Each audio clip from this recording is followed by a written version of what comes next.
or as founder BTW.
Hello. Welcome back. Another day in TinBears. Let's go, man. We're going to get a lot done today, I believe. Right? Right?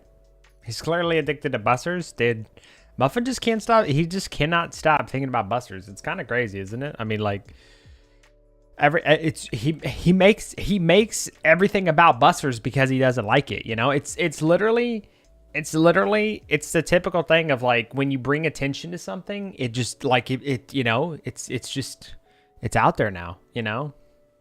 He doesn't like busters. He's more, I know, yeah. I don't know why he thinks duck ass is such a great emote, yet he doesn't, he loves duck ass. He hates frog ass.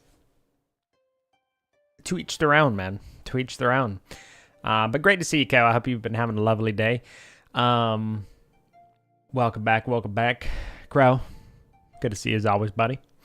Harvey, appreciate it. Blood, welcome back. By raging about it so much, it ultimately undermines the fact. Exactly, that's what oh my god, Harvey, yes, exactly. Guys gotta have standards. Standards,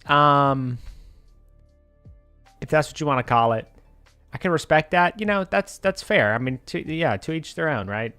But I don't know, strange. Duck ass kind of based. Crow, go hang out in Muffin's chat then, Crow, if you love it so much. Dude, it was great. 10 standards, true. Dude, it's crazy that Muffin, he was, oh my god, he was going off, dude. It was so funny. Don't be such a duck ass. Dude, I'm not a duck ass. If anything, I'm busters, man. I guess I don't know. I don't think I could do that with my derriere, my gluteus maximus. Apparently Muffin prefers the gluteus minimus.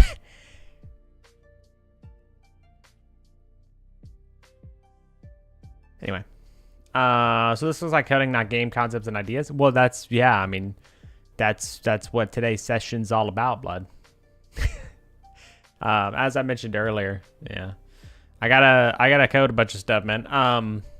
Concepts and stuff are fun, and I'm more than happy to discuss concepts with you while I'm coding this stuff. But this is the main thing I'm working on at the moment here. I'll show you. So, chat, here we go. Are you ready for this absolutely hilarious way you could brick the game? I'm gonna hide the camera real quick. Okay, I'm gonna hide yeah. Well, what game is it gonna be? Okay, Well, hold on. We'll get to that. Let me show you this hilarious way that you can. I made it where you could actually brick the game already. Okay. So I made it where you could change the font scale. By the way, of the FPS thing, you can actually, it actually shows that you can move it around more easily too. And all that jazz, right? Anyway, what's kind of funny is that if you move this over options, you were actually not able to click options. You were actually not able to click options, resulting in the fact that you would literally have to reset your configuration in order to be able to get to options again. It was absolutely hilarious. I fixed that where you can actually click through it now.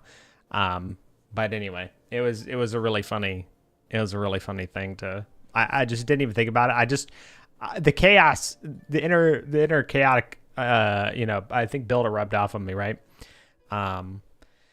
And something told me drag it over this. Wow, Lamau. I know, isn't it great? You can brick your game by putting the FPS counter. It's shit that you hear about, man. It's so funny. I appreciate it, Go.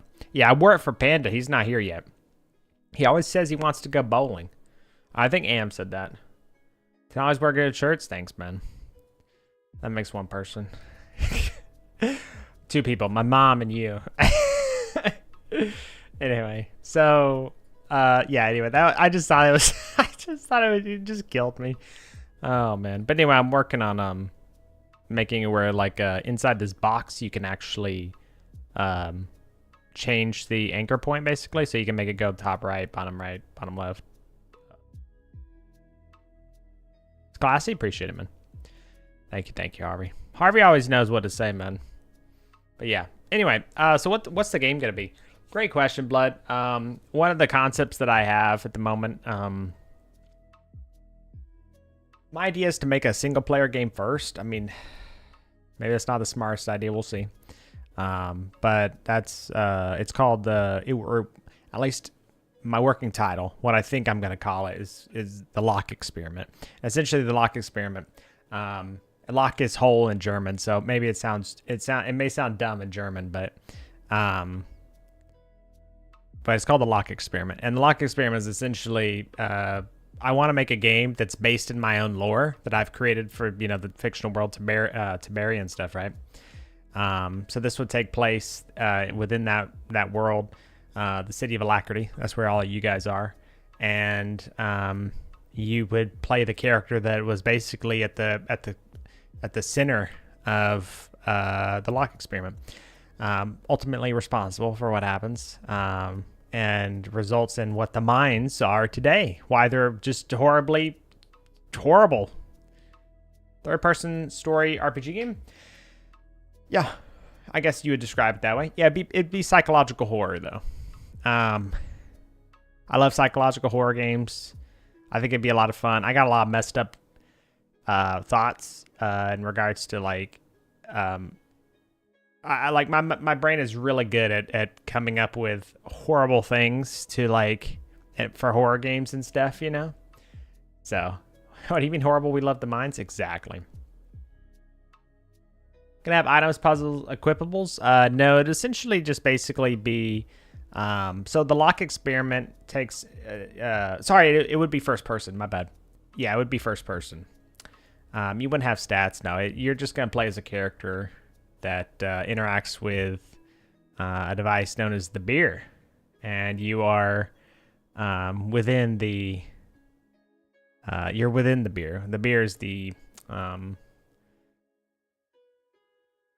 guess you could liken it to the to a metallic coffin, if you will. But anyway, it's a device, a more primitive device that you'll be lowered down into the mines in to essentially take samples and interact with kind of what the mines are at that time. Because you're basically you would be hired by the MRI, Mineral Research Institute, and this is a cooperative experiment between them and I can't remember what it was called.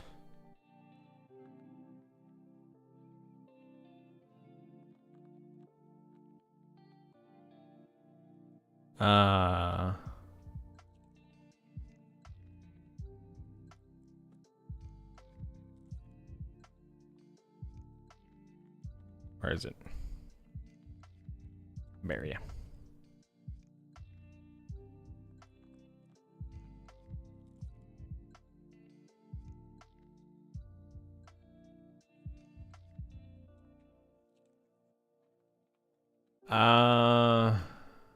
Where is it?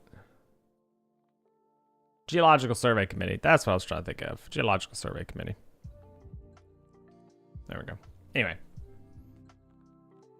The first person in a metallic coffin in a fictional fantasy world? Yeah. How big is the room you're in? Well, you wouldn't be in the room. You would be in the beer. Can you go outside of it? Not once you're in it. Got a concept of the UI? No. So first person, you're stuck in a room, you got put a bunch of levers and buttons. Exactly. So it's called the lock experiment. The spelling for the thing you're actually in is that. Yeah, you'll. My idea is that you'll start right outside the kind of the, you could say like a hallway basically outside. Story lore, yeah, it's the concepts.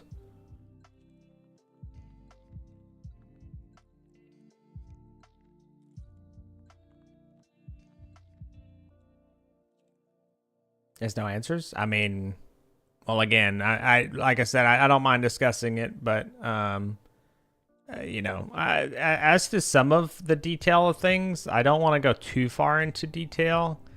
Part of because it's the reason behind things. Basically, there needs to be a reason for why things are the way they are anyway, right? At least things that happen in the game. So, you know, that's basically what a game design document takes care of and all that stuff. Essentially, you would have 3 different mechanics. The game would have 3 different mechanics that you interact with to complete objectives. You would have there would be an objective system. There may be puzzles. I'm not entirely sure. Maybe some collectibles, stuff like that. But as to or in regards to the UI and stuff, you know, I don't have any like concrete kind of concepts of that. You want to go into details on the gameplay? Don't want to go into detail on why, or like my thoughts for like what's gonna happen, I guess, in the story and stuff. Yeah, basically. 4 Nights at Freddy? You mean 5 Nights at Freddy's? Where you just watch stuff on the screen, press buttons and levers? You would actually be interacting with the pod. You'd be interacting with the pod. My idea is that I think I'm going to make it where you can completely spin around. So possibly 360-degree movement regards to the camera. Now, you would be sitting basically in the middle of the pod. Maybe. Maybe 360 degrees, or maybe, you know, more like 190, something like that, right? So.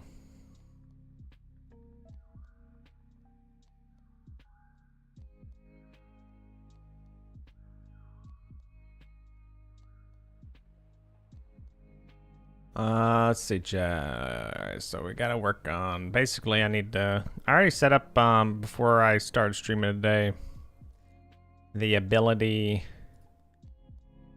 I can put it here for now. I need to figure out how I actually kind of want to structure it, but feels like you've just written the lore of the game. I mean, I just explained concepts of, I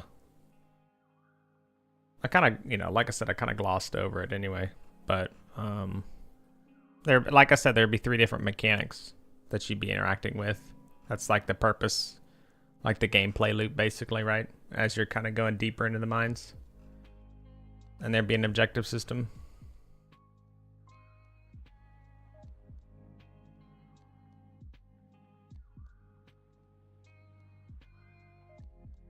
All right, so.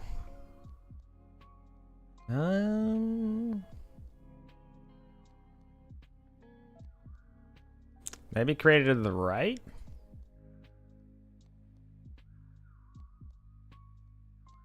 Damn, only 2 times. That's so sad. Crow broke me out of TinBears prison, but Tin shot me in the back, dragged me back at the dungeon. Damn. There you go. See? Now you get these objectives. I thought you were just stuck in that. Well, then you would have a UI, or, you know, that'd be part of the UI, basically, right? Oh, no. This is just one person.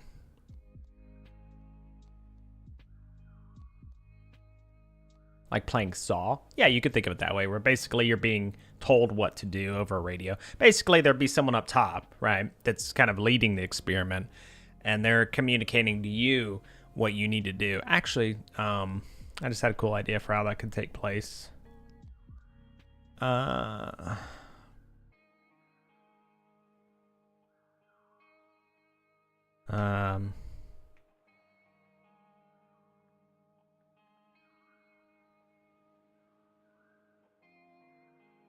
Not the right place for that, though. Control objectives.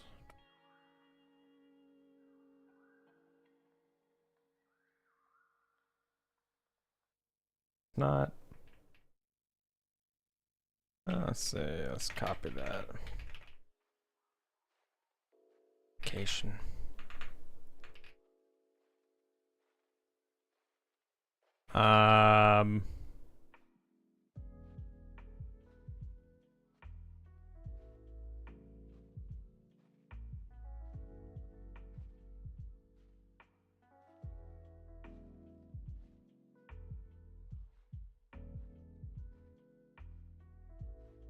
Yeah.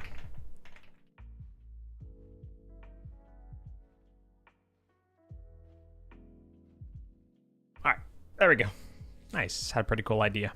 All right, but yeah, I mean, that's what I pretty much have for it at the moment. Like, I have a lot of the story and like what's gonna happen, right? But I don't want to talk about that too much because that'll spoil what's gonna happen. You know, when's the repo group play? Oh God, I don't know. People have been asking, but oh man, small game like that comes out game after game, and so like you keep buying them, and it's just like it's a bit much. So I don't know. Good question though, Panda. Not sure. We're gonna have to actually add this as a separate button. You got the full story, but even story games have their game mechanics sorted. Yeah, well, like I said, three game mechanics: scanning, sampling, and possibly can't remember what the other one was called. Scanning, sampling, and like electromagnetic surveys. Write that shit down. Yeah, that's what the game design document is. Yeah, concept. Yeah. Yeah, I don't have any actual drawings of anything yet. Well, I have a drawing of the beer, but that's about it. Oh, let's see. So this is a localized menu button, right? Yeah.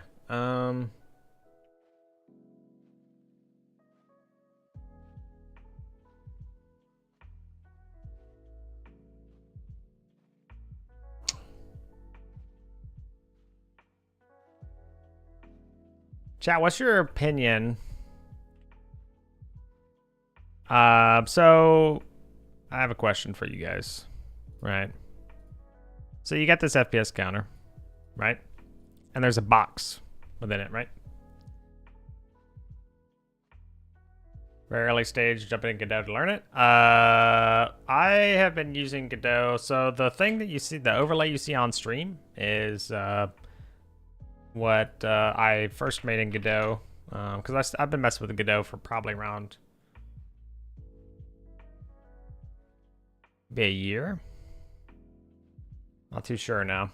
But this is, like I said, like I mentioned earlier, this is basically the design, or it's going to function as game template. So, you know, numbers not centered. Okay, well, you know, Panda, it kind of is, but it's not. I get it. It's weird. I have to like, it's so strange because I have to set part of the hold on here. I got to set part of the This is not the right thing.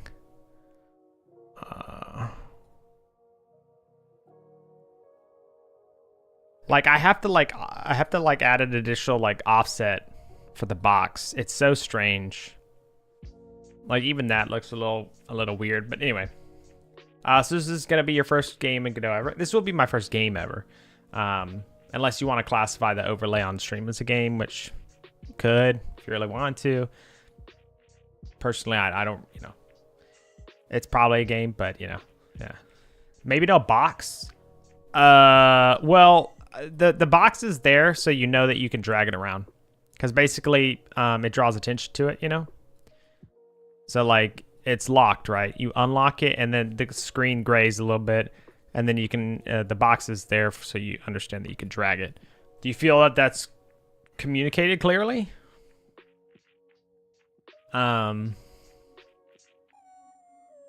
But yeah, it would be my first basically game. Yeah. And yeah, so as I was saying, this is the game template. I'm having to write all the configuration management, everything like that, because, you know, I have to keep track of all the settings that people have set, whether it be for audio, video controls, you know, control binding different, rebinding different controls, things like that. So this is me learning the UI aspect of the game while also creating the configuration management, because, I mean, creating configuration management's pretty straightforward, but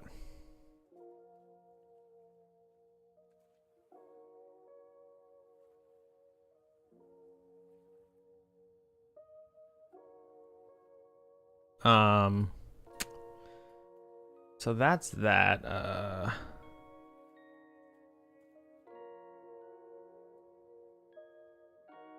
Wait, actually, why did I have a margin to begin with? I don't remember.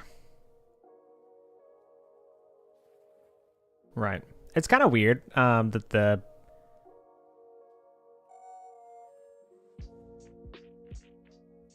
Because that should auto-size, I guess. I'm not entirely sure.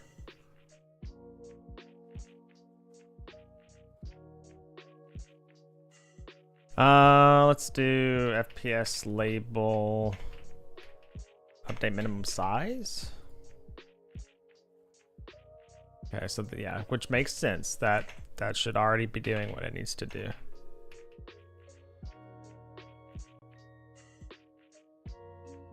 Right. Okay, so that should already be doing what it needs to do.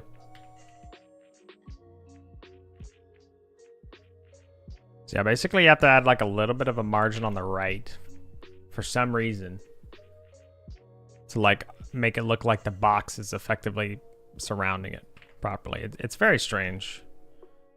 I'm not too sure why that is. I think that might just have something to do with like the... Yeah, I don't know. Anyway. So we probably want like 2, 2, 2. Probably not, actually. Yeah, I'm just not gonna probably be able to do a margin.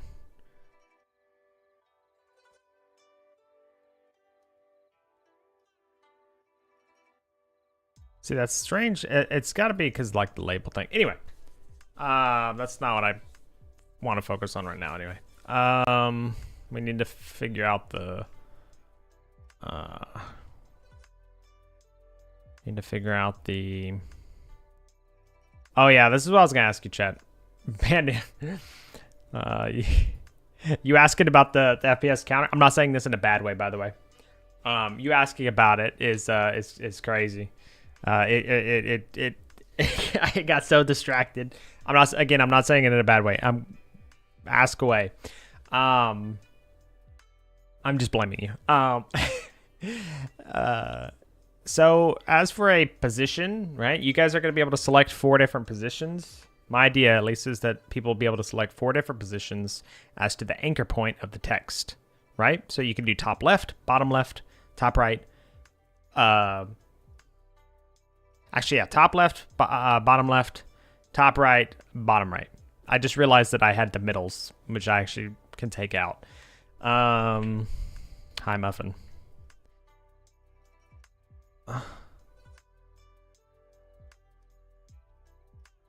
Crow, Crow, do you even know what you're riding for, man? You just saw that Panda was going and you're like, hell yeah, let's go.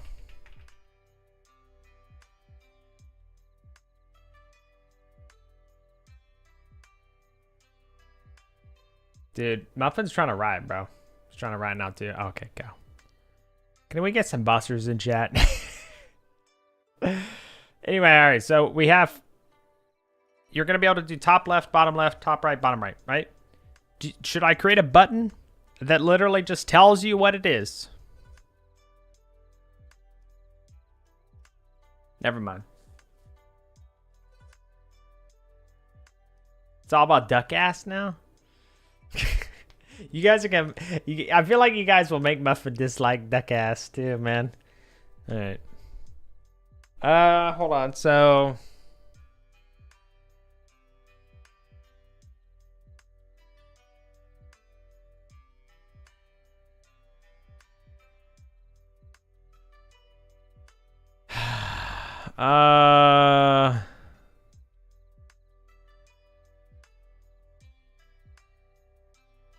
Duck ass.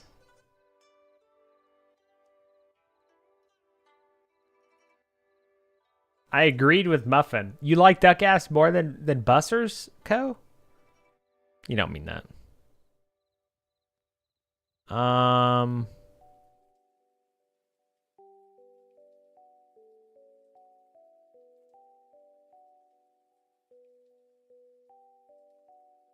Co-based. Okay, man. I do want to make it where people can mine from YouTube chat, but that's actually just not possible. Never mind. Sorry. Not supported feature. I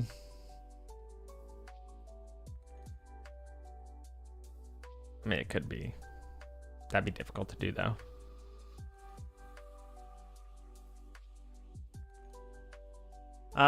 So...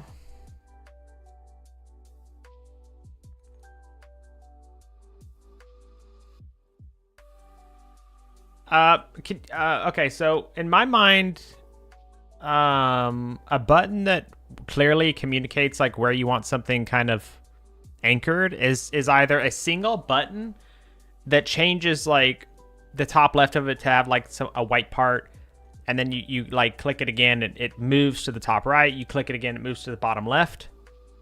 You click it again, it moves to the bottom. Shut up, of it. It moves to the bottom right, right? So it's a white square, but it's a single button that you just click and it toggles between the options, right? It just keeps going. Or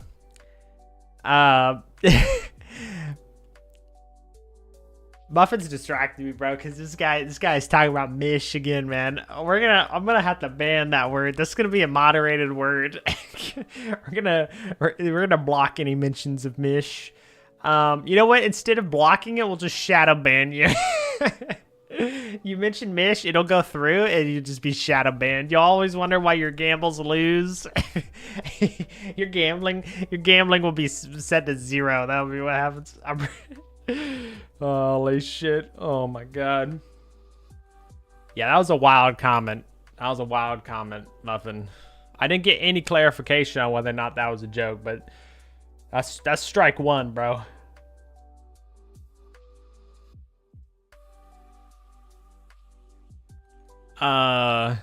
Just force the people to like that. Just force people to like the FPS location. Okay, so anyway, so as I was saying, do you guys think it should be one button that just changes like the like what part of it's white, and that shows like where it's anchored? Because what's going to be changing is within this box here, right? It'll change whether or not it's top left, top right, bottom right, right? The actual text within this box, okay? Or do I have 4 different buttons closely bundled to one another, and if you click one, it just makes that one white, and that's top left. And then it's like a square broken into 4 smaller squares with some space in between, and you click the top right little square, and it moves to the top right. Which one would y'all prefer? Bro, what? Oh, God. Dude, do I have to draw this for you, Muffin? You don't, you don't know what I'm saying, man? Where's Rakish? I need Rakish to translate.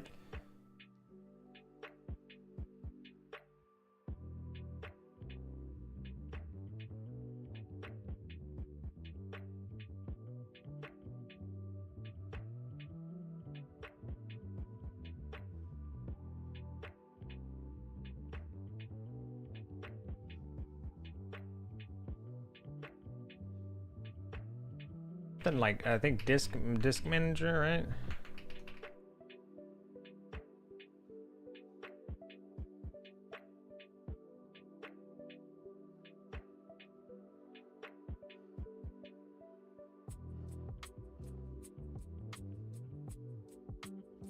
Just force, oh, set it on one button and let people press multiple times. Okay, that's what you thinking, Panda?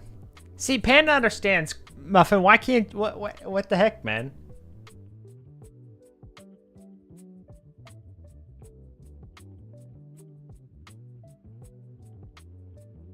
The hell is this? What?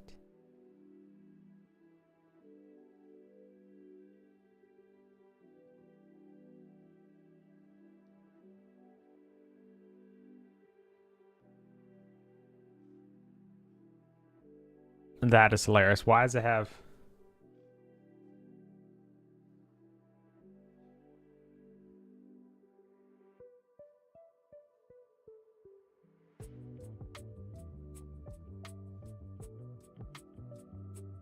All right, sorry.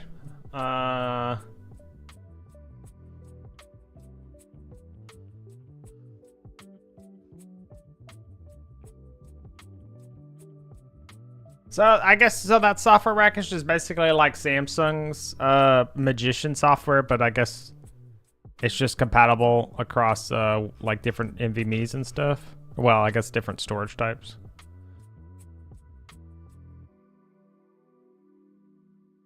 That is hilarious that it has there are anime versions of it, bro.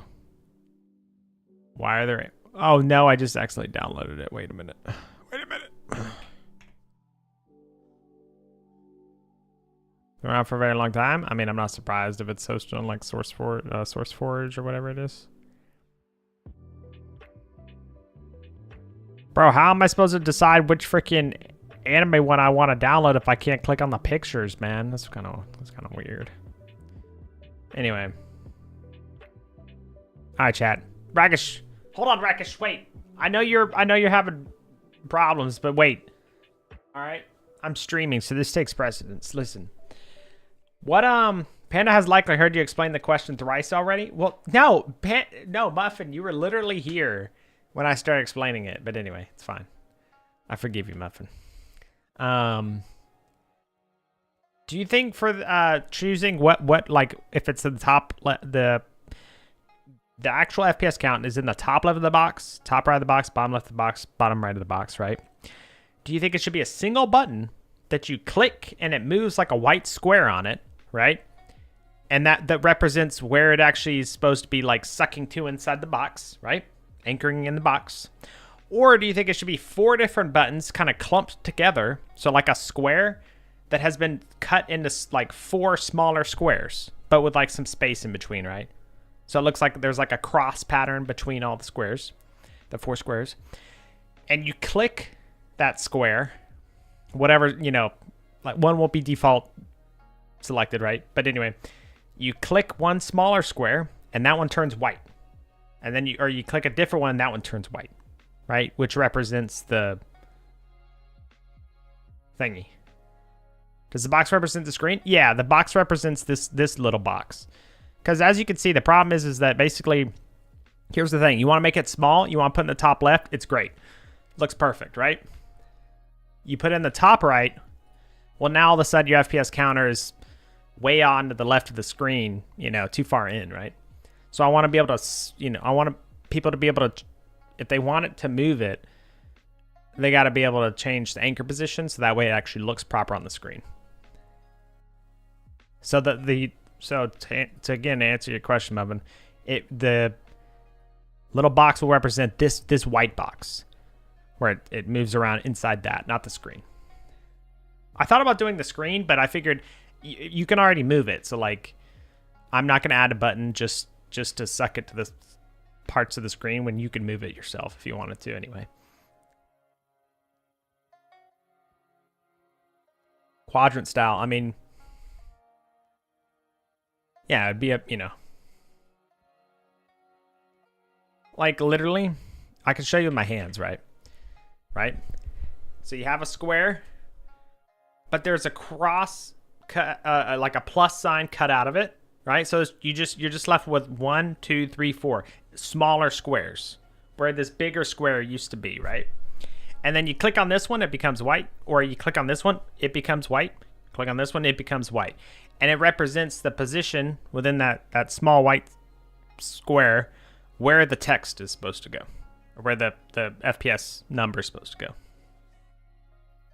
Why does the FPS not scale to the size of the box? It does. Oh, no, the box scales to the size of the FPS.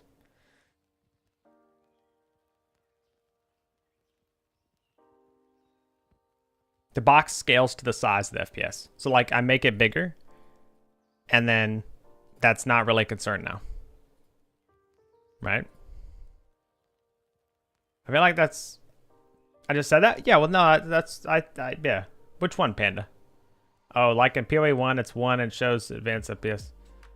Is that FPS? Oh.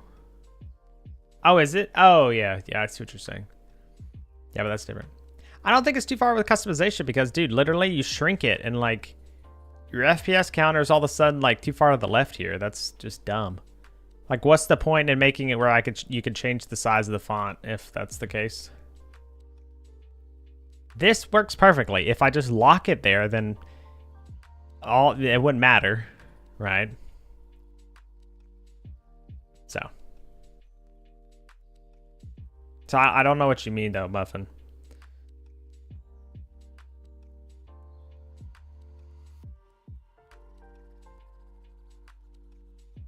Can you not make it so it detects? Yeah. Yeah. Yeah. Math-wise, I don't know how. Okay. See, Rakish, about time this guy comes up with some good ideas. God damn, dude. Holy shit, bro. About time. About time, dude. I knew I was paying you for something, man. I knew I was paying this guy for something. Calm down, Rakish. Don't be so angry, bro. Don't be so angry. Well, shit, man. There's no reason for me to even store all this. Well, damn. I could just delete all this then. I mean, that's kind of nice, actually. All right. Well, FPS counter. Now we got to go in here. So let's see. So every time this guy's moved, the first option you offered sounded much simpler and straightforward. Yeah, the clicking the same button. Yeah, I like what Rakish said, suggested, Muffin, where it'll just automatically detect if it's in the top left, then suck to the top left of the box. If it's in the top right of the screen, suck to the top right of the box. You know what I mean? Because the whole reason I added that box to begin with, right, was to make sure that basically to help pad it away from the sides of the screen, because yes, it just looks better. Now read my long message. I have an old 2.5 HD from laptop that I connected to my brother's external HD coffin. I borrowed it. It's literally brand new, so I just need to buy a new coffin. New coffin? But my old case? What are you talking about, coffin? Like a... Oh, I think I know what you're talking about. Literally brand new, yeah. Because my old external hard drive was proprietary shit, so I couldn't reuse the case. Coffin case, whatever, okay. What I don't understand is why box does not get smaller when the numbers get smaller. I don't know why it doesn't keep shrinking, Muffin. That's just like an implementation thing. I don't know why it doesn't keep shrinking. I think there's just like some kind of minimum. There's just some kind of like minimum size. Like, Maybe there's a minimum size.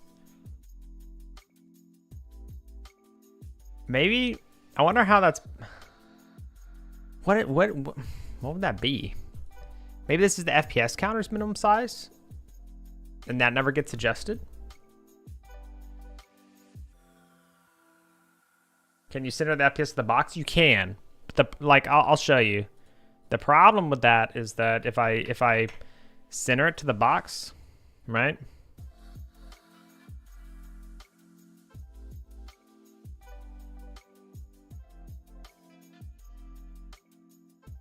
Oh.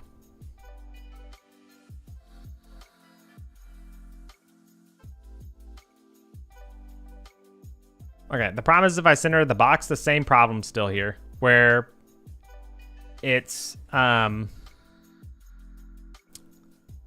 box isn't, you know, it's still the same problem where you would want to. That was why I was like, okay, it could just automatically I would just get a way to anchor it, so that way it's actually the edge of the screen. Yeah, I got your back. I see what you mean now.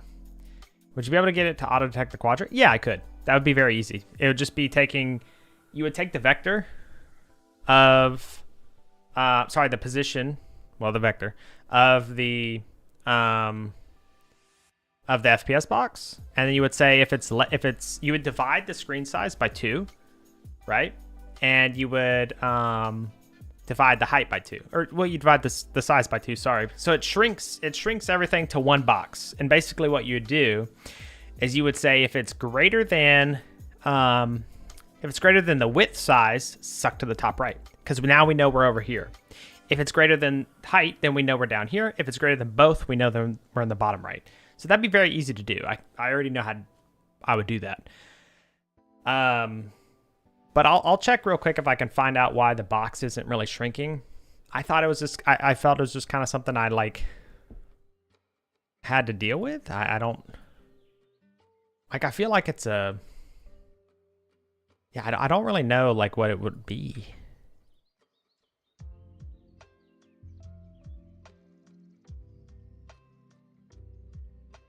Because it's probably some kind of, I'd imagine it's some kind of, here, basically, right? Oh. Is this it, actually?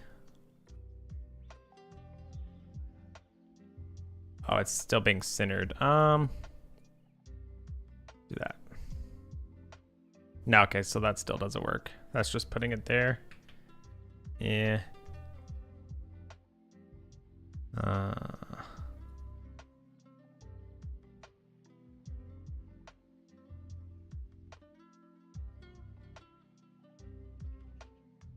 have to be careful too, because I don't know if any of these changes are going to break it.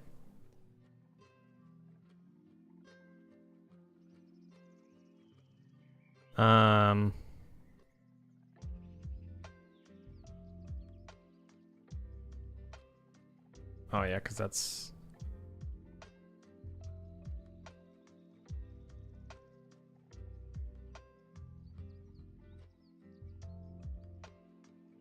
Oh, that's the problem. That's super interesting, actually. Wait. If we pass it, still nothing.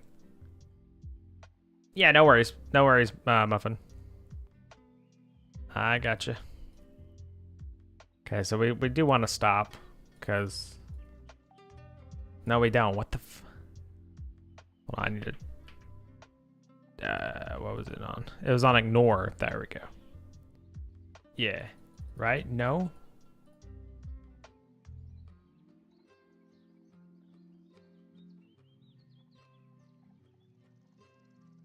Oh, top left.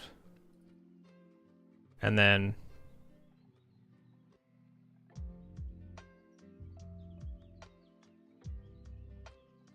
Interesting. So is that because it's not being moved?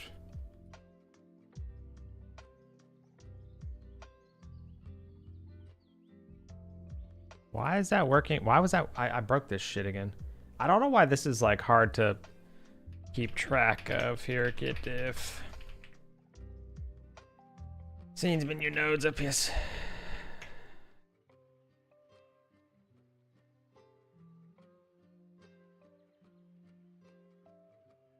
Expand. I don't. Oh, maybe because like no, that still doesn't work. What the? Huh? Oh, mouse filter equals 2. Oh, the FPS container. Wait, what?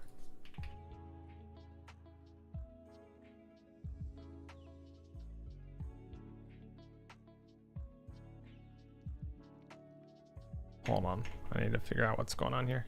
So the FPS counter or container has a mouse filter set to 2. You need to be what? Set to 1?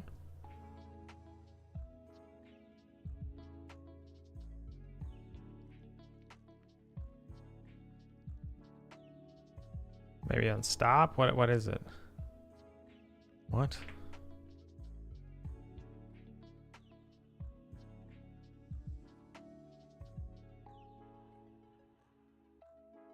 Oh, that's the center container. Oh. Center container. Mouse. Ignore, I think.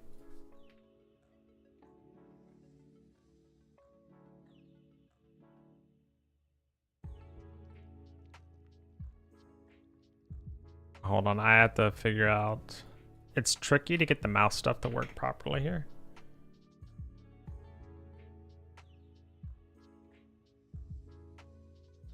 Okay, so we're in mouse filter mode. Picture the lurk cow.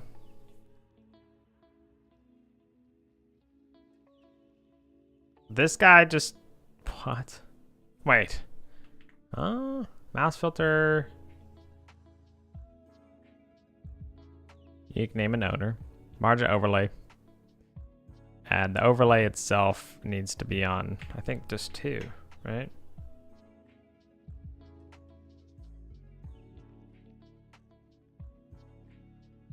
Still says mouse filter of 0, which I don't get. How about this? I don't know which one is which. Still says mouse filter of 0, which I don't understand.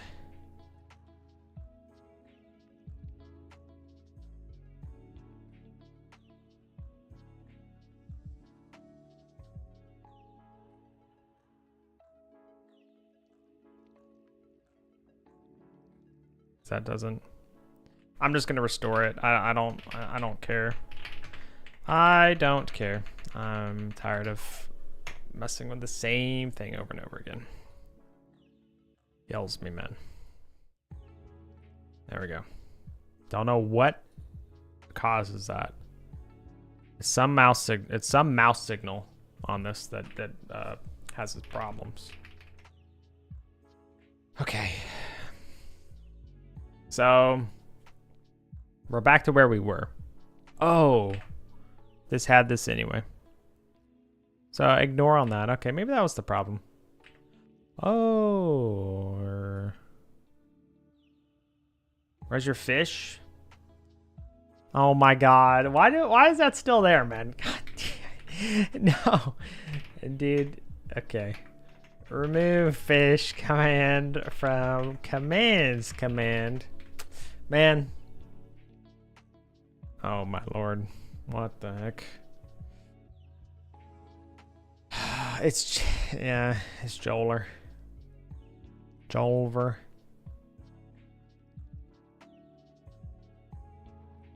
Anyway, okay.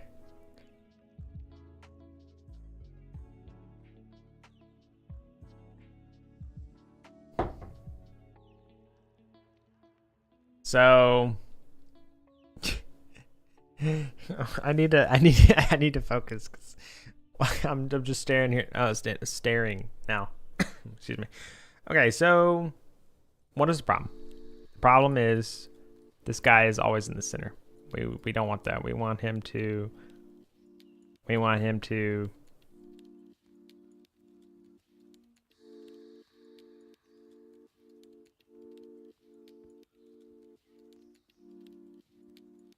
It's not that. Let me just move anytime this guy's moved. Let's just log the freaking.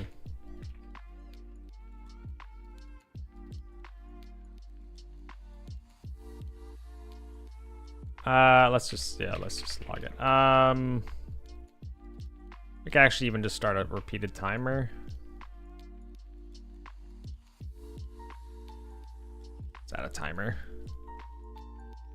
Auto start, one shot, no. And then we're here. We're dot timeout dot connect or yeah dot connect, and then we'll just keep past the lambda function. Void, and then we'll just say log dot debug. It's gonna be a lot of debug statements. So first of all, it's gonna be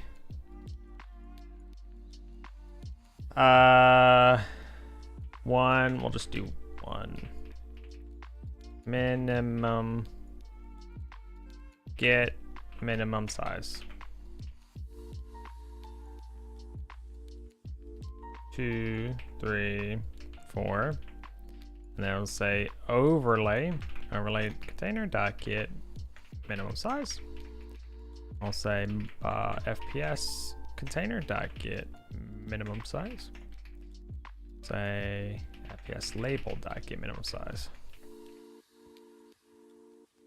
Okay. This guy is gonna every second. He's going to. We'll just have it every like half second. You know what? We can have it every second. Whoa. Give minimum value. Oh. What? Why do I even need this? Do I need this somewhere here? Just the custom size flags. That's fine. Does the auto detect work if you split screen to 4 and when you move the counter, that quadrant moves up? Yes.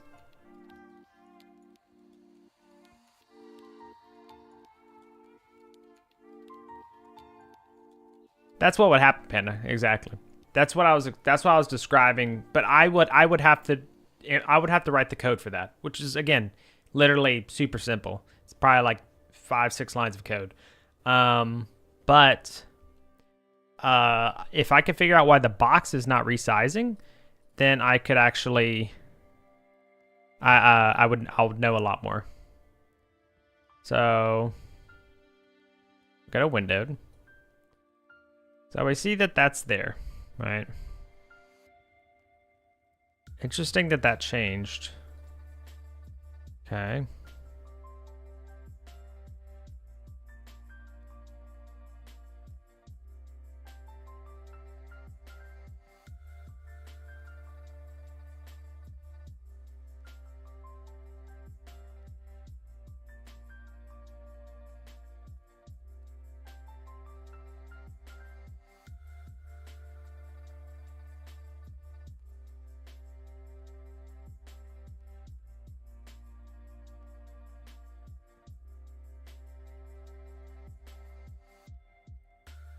What?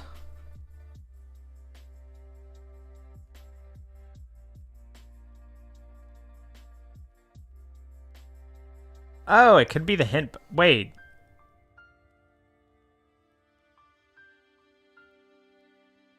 Oh no, we have to fill that. Yeah, you know, so we got to fill that.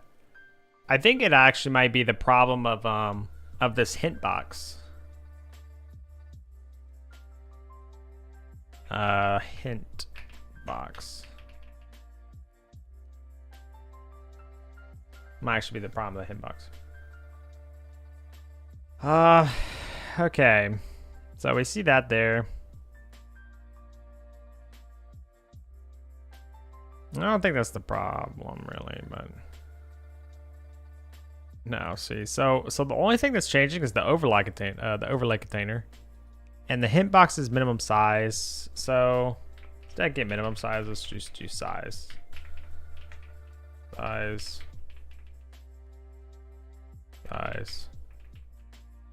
And size. Let's just get the sizes like this. Let's see.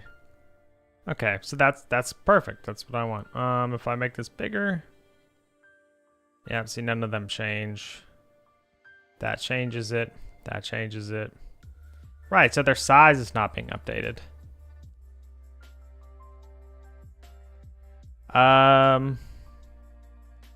Which it should be. Maybe it's because, so refresh minimum sizes instead of maybe I should also do update minimum size. The hint box, like update minimum size.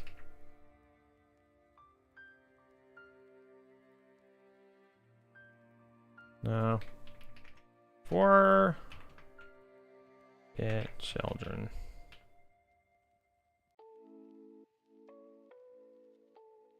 Log.debug. Let's just do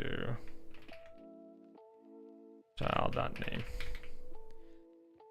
Let's see this real quick. So hint overlay container timer. Okay.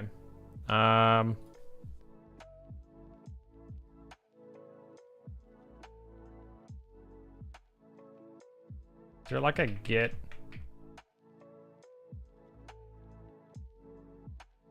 No. Let's just do hint overlay dot update minimum size, overlay container, hint box, FPS container, FPS label. Let's just try this and see literally if every, yeah, no, see that yeah, it's got to be what I could do is after refresh minimum size, maybe I can do like,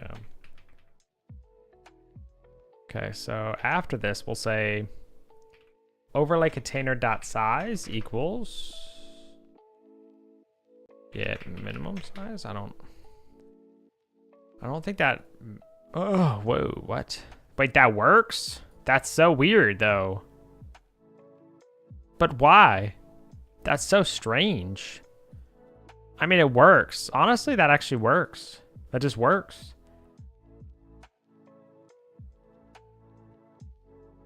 Do you get combined minimum size, maybe? I think. Oh, no, that actually doesn't matter.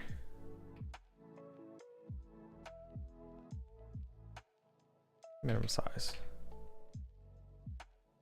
Okay, well that actually works well. Chat, I gotta take a quick 3-minute break here so ads can run. And I'll take a quick break so you guys don't miss anything. I'll be right back.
I'm back.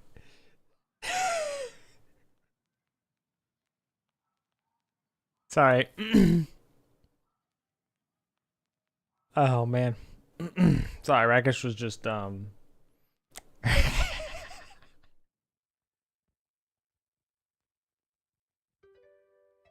guy gets so angry, man.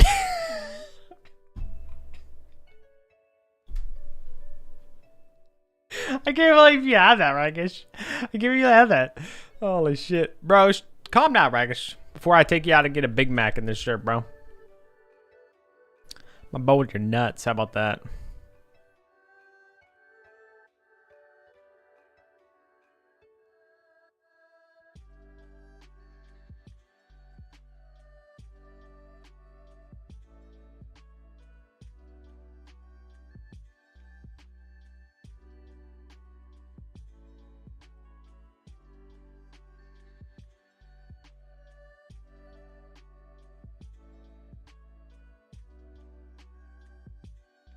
Tonight, you part of the bowling club? We don't. Yes.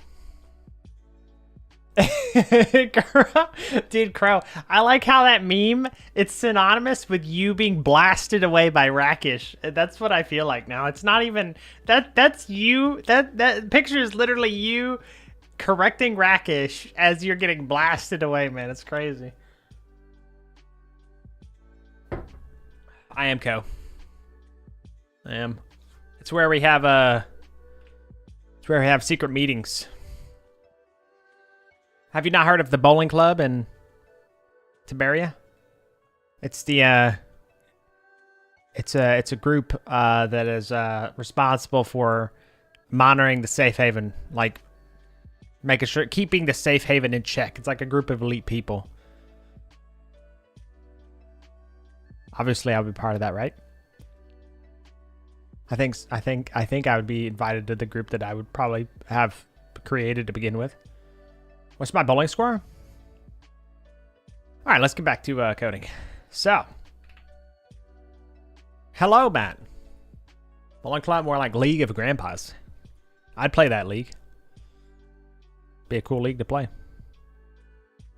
Let's actually delete this timer. Timer deleted. Lambda gone. Rakesh's paycheck nullified. We're good now. Okay, so min size. Size. Yeah, interesting. So that's the minimum size. So the minimum size. Yeah. Oh my god. It just makes sense now. It's the minimum size. It doesn't necessarily. I thought it would always go to the minimum size though. Why wouldn't it always go to the minimum size? What?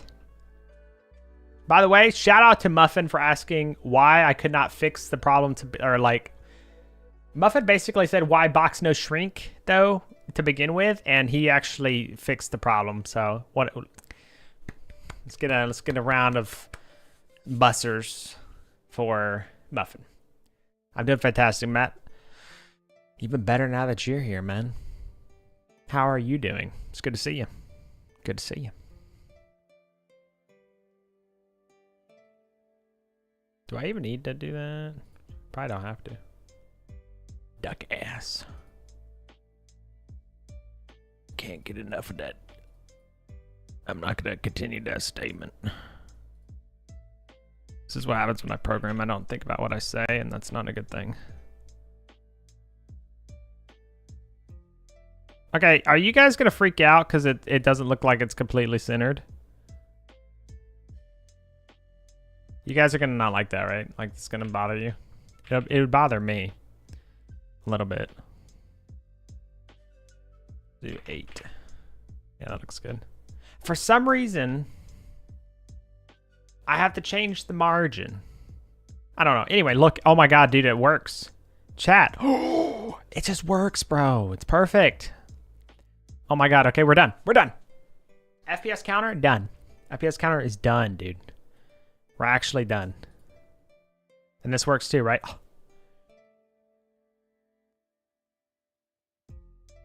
Chat, have you ever seen a game that lets you move around the FPS counter like this? That's kind of crazy. Am I right or am I right? What can I say? $70 game. Well, so far I'm glad to hear it, Matt. Glad to hear it, man. Okay, so we're good, right? Let me just double check. Gotta try and break my game again here. There we go. Matt, you missed it, buddy. You could literally soft lock your game by dragging the FPS counter over the options, because it would interrupt you like if you think of it like layers. The options button was here, menu, right? And then the FPS counter was like this. So you were clicking the FPS counter instead of the options. So you literally, if you did that and you hid your options, which on default startup, the options are not going to be shown, you would literally brick your game. You'd have to go to the configuration and reset its position. It's pretty funny. Anyway.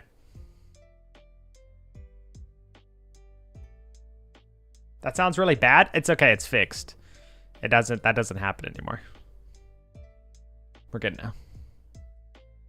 So anyway, let's see. I wonder what size the font should be by default. Well, damn. Well.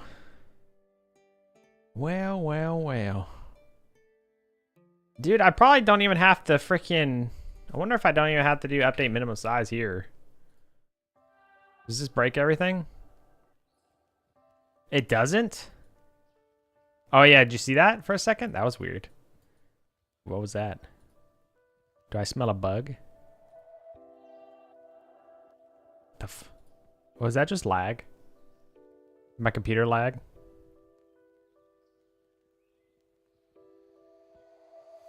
Do I even need this then?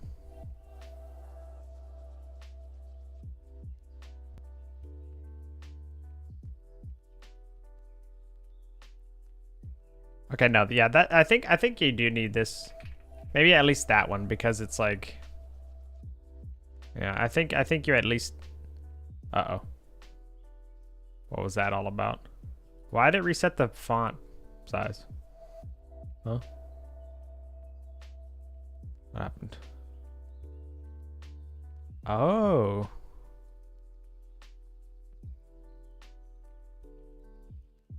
We're gonna leave that. I think that, yeah, that does prevent things from being broken. We are gonna leave that. Anyway, okay, we're good.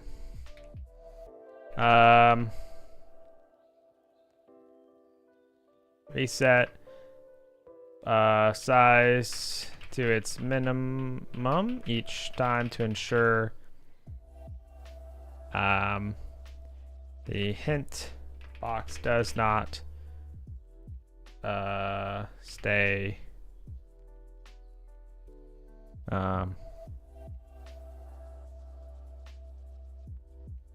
reset, let's say, yeah, we'll just say reset size to its minimum each time to ensure it shrinks properly. I have to do it for some reason. Anyway,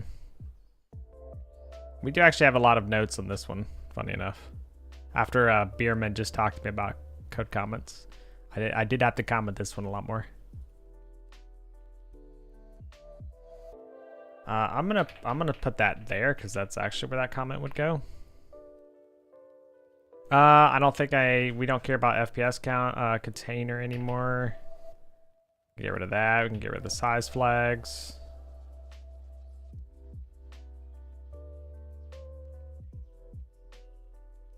Let me just double check. Oops. That. Delete size flag changed. Done. Save. That all looks good. Okay.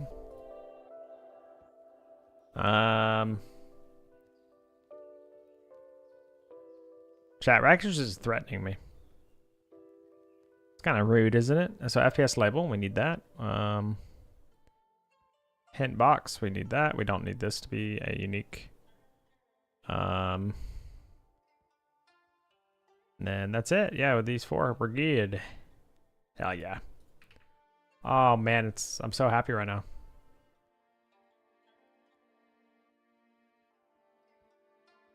Do I need call deferred then?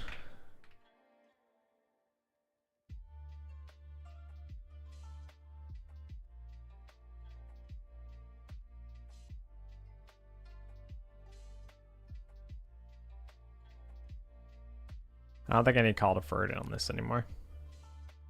I think this is like a random bug. So find out why call deferred needs to be used here when the minimum size for control nodes are being reset inside the load FPS counter func.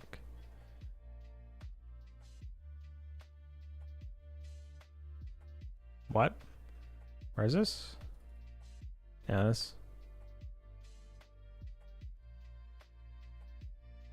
I'm not gonna defer it anymore. I don't think I need to defer it, so. Surely. I'm gonna leave it just in case.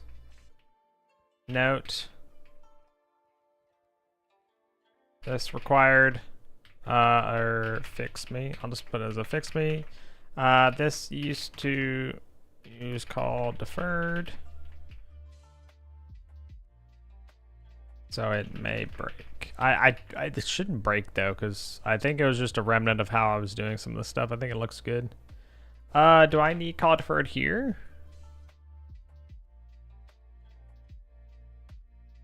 I was wondering about that too. So setup hint overlay. Maybe we don't have to do it. Because when this happens, we refresh the minimum sizes right there. So we're resetting the size as well.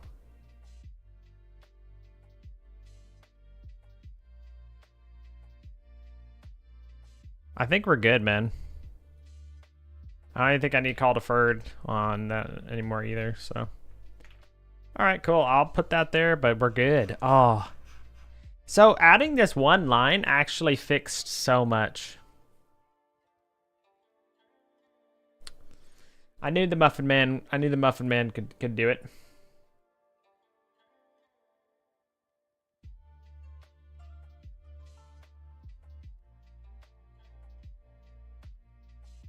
Anyway, what you been up to though, Matt? And what's wrong? What's wrong with bowling? What's wrong with bowling?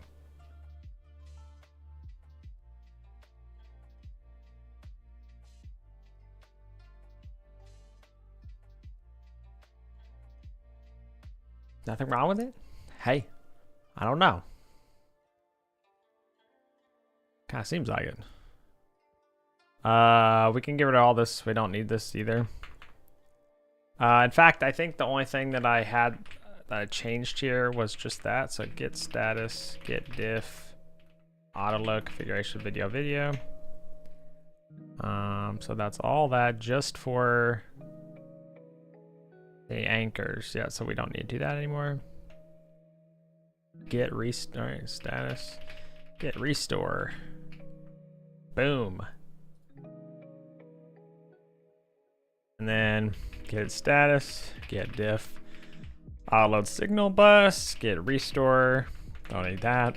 Get status, get diff. Means menu nodes. .gd. Add status, get diff. Nodes.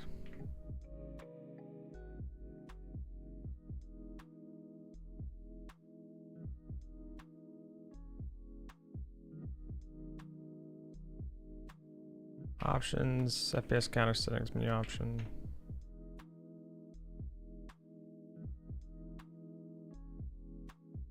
Huh? Size, mid value 12. Oh, yeah. Okay, get commit, fix, FPS counter, hint box not shrinking properly, and remove debug logging. Okay, cool. Status, get status. Done. Get status, get add. Commit, and we want to say, what is this? This is, allow,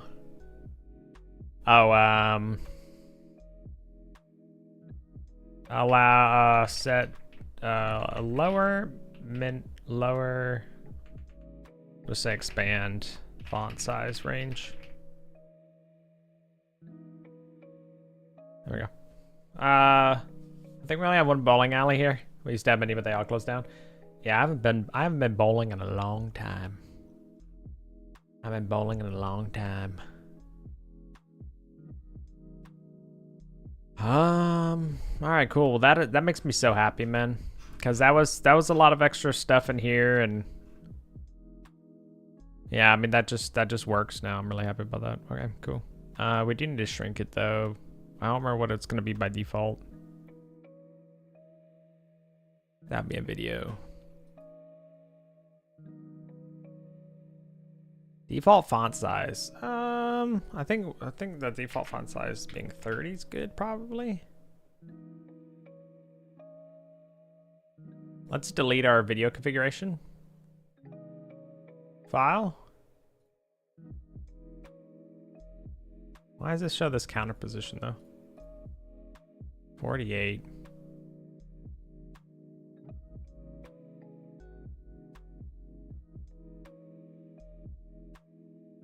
I think, was it failing to load the config?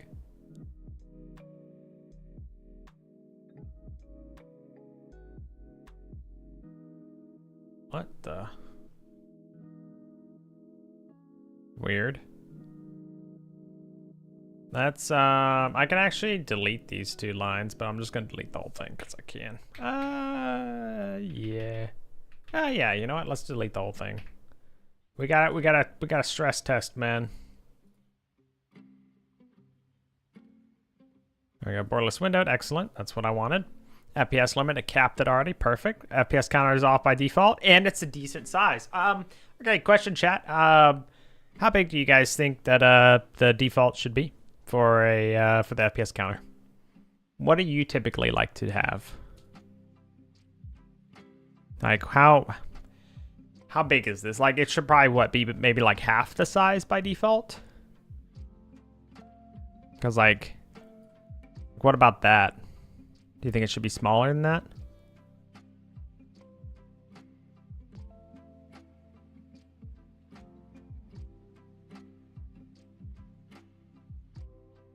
I think I already pushed that change, didn't I? I did. Yeah, whatever. I can change it again.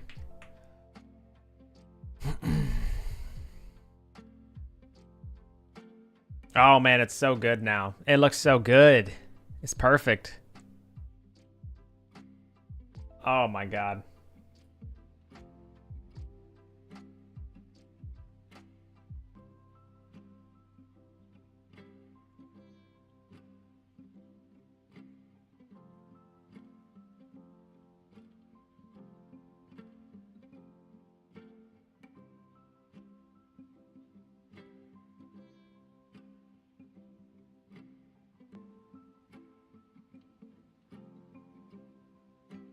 Where's Ragged at?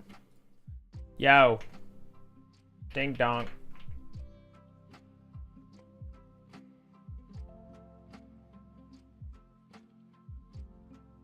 Where's this guy at? Hello, Raggish. What size do you think it should be by default?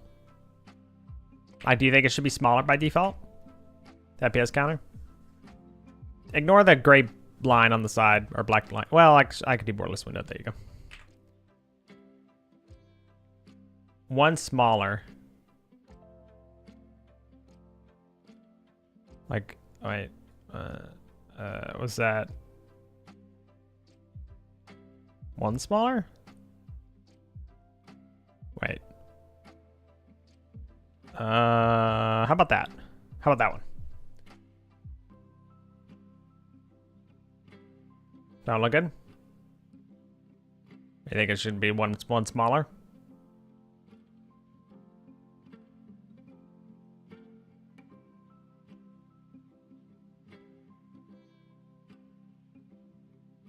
All right, clipped and shipped. If someone doesn't like it, I got you.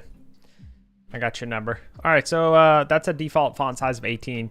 So how much lower do you think it should be though, Raggish? Oh, you know what? All right, yeah, that's fine. I'll do that real quick, and then we'll change some, fix some debug stuff.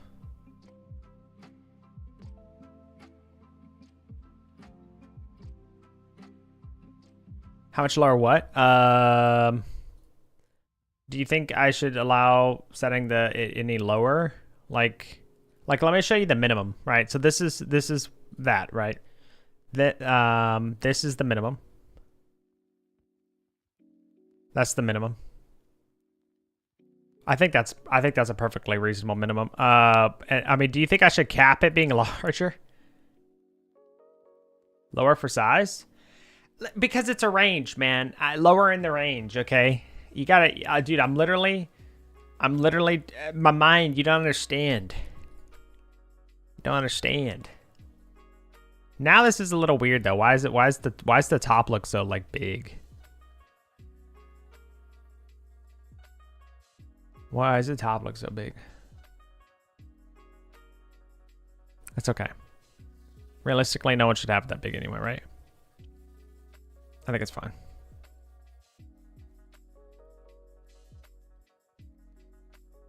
Very strange though.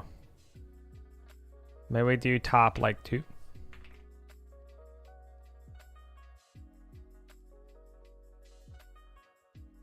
No, that messes it up, right? No. Oh, because it like expands to the right when we... Why are you doing that? Huh? Shouldn't be expanding to the right. Maybe because container sizing, shrink center, shrink center.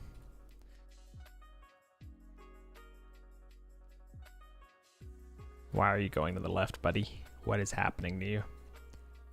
What is happening? Not positioned by anchor. Yeah, anchors. Center.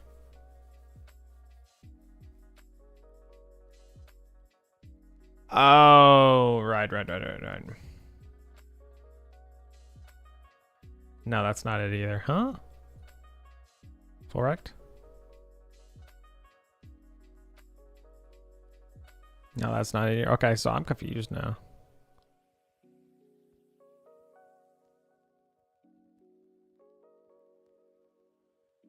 Is it because this is top left? Oh, and fill.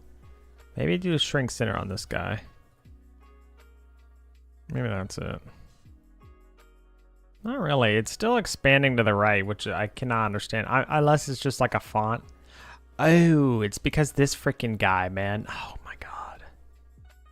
Man, oh man, I tell you. It's so easy. There's so many options that it's so easy. It is so easy to forget the one option that's going to make a difference, I'm sure. Surely that made a difference. Chat, what's going on here? Did I make a difference?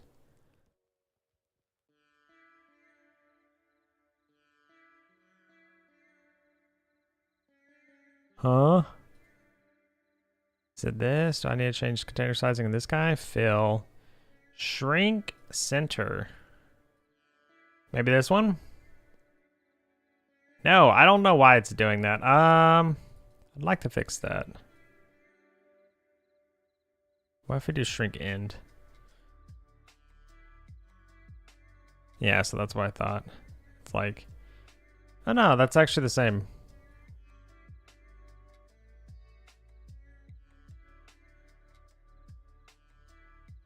Oh, probably because the margin, maybe. It might actually be because of the margin.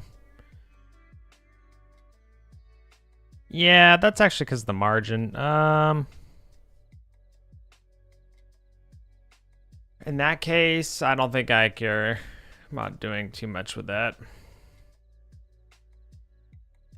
I do think I'd prefer to probably reduce the margin a little bit though. On the top. Yeah, I think the top could be halved. Still to 2.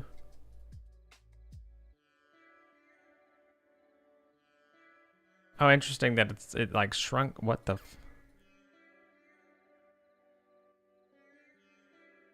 Why? Maybe I can shrink the bottom one by 2 then, as well.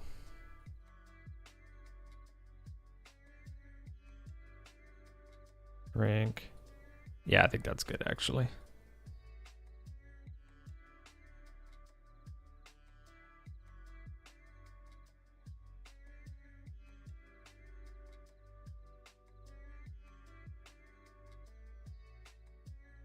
I think we're good.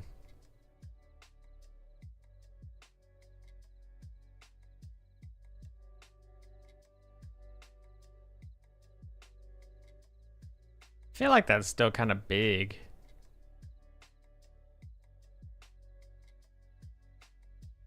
I'm just gonna leave it like that.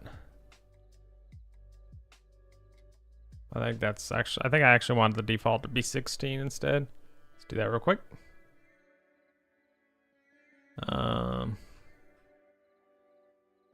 Video.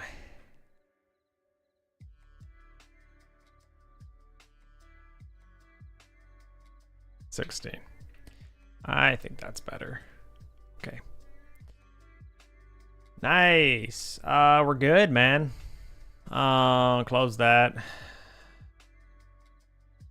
I think that's good. Let me double check. I don't have any unchanged nodes, FPS counter.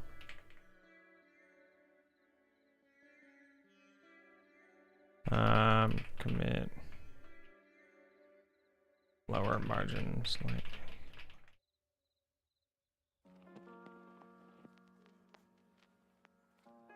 Good job, T-Panda. You need good food today? Forgot to ask you. Unlock configuration video. Let's do that. Git commit. Lower default.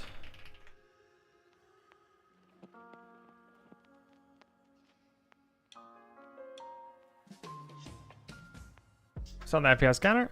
What? Panda, how quick do you think this stuff goes, man?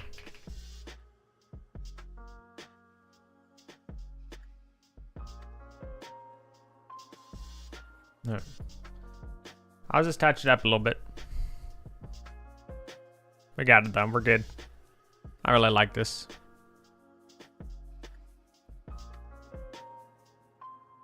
I really like this. What's for dinner today? All I had was a piece of naan bread with some olive oil and some cracked black pepper. Like 30 minutes, yeah. That's a penny. I've spent so many hours. I've spent like probably a collective like at least 12 hours on the FPS counter in general. Like well, probably, yeah, I'm not sure, because I had to create the toggle for it. I had to create the settings for it. It's not, you have to, it's much more involved than it seems. Because you want a slider to affect the size of it, right? You have to connect that. You have to set that up. If you want to save it, well, you have to now save it to a configuration file. You have to load it whenever the game starts up, because you don't want the user to have to set it every time. You know. You have to take the size of the container that the FPS counter is in on startup and subtract it from the total size of like your screen on the X coordinates. That way you know to default it to where it should be in the top right. So when the game loads, it doesn't load a little bit off the screen. It's a lot. It's a lot. But now we get to work on controls. Now we get to work on controls that are some reason borked. Because if I click these, they don't do anything. Huzzah, we are done with that, thank God. That was a lot of fun to set up, but... Whew. That was also kind of crazy. Anyway.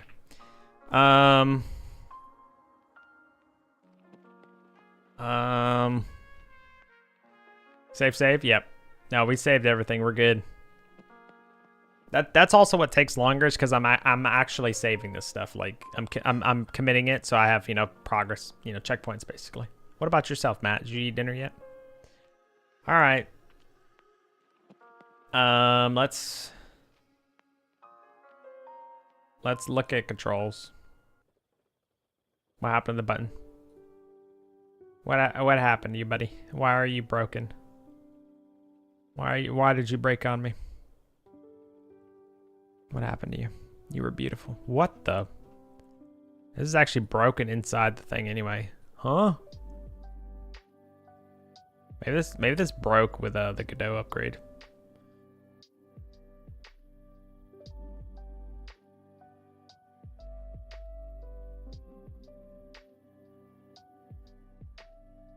So we got the HBox there, which is good. We have the tabs. Band.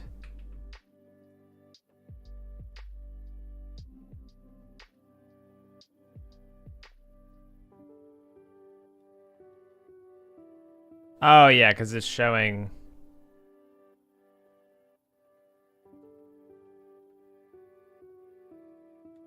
That's fine. Yeah, that's fine. Okay.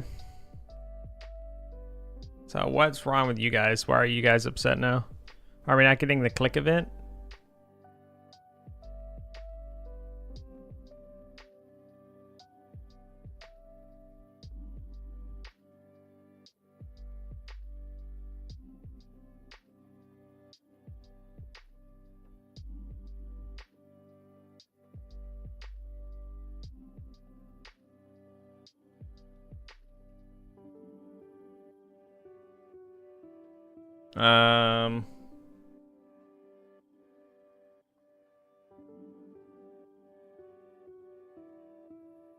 Maybe this is the problem where it didn't know what, no. No, clicked. Or pressed. Do that real quick. All right, let's check. Video, borderless window. Let's go back to windowed.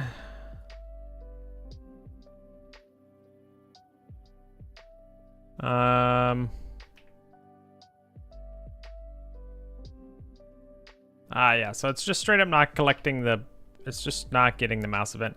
I'm going to go back to the main menu. I'm going to go back to this menu. I'm going to hide this. See what happens. Okay. Hold on. Mouse, ignore. Really? That's very interesting.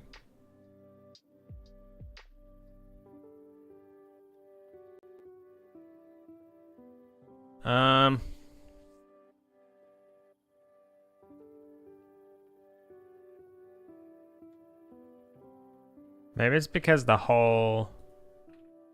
Let's go to the scene and let's actually not have it that one be it, but instead be that.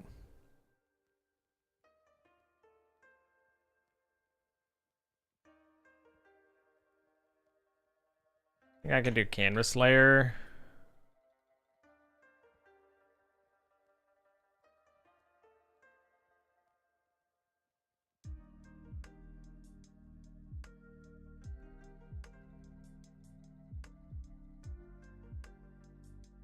Yeah, see, that's the bad thing about that.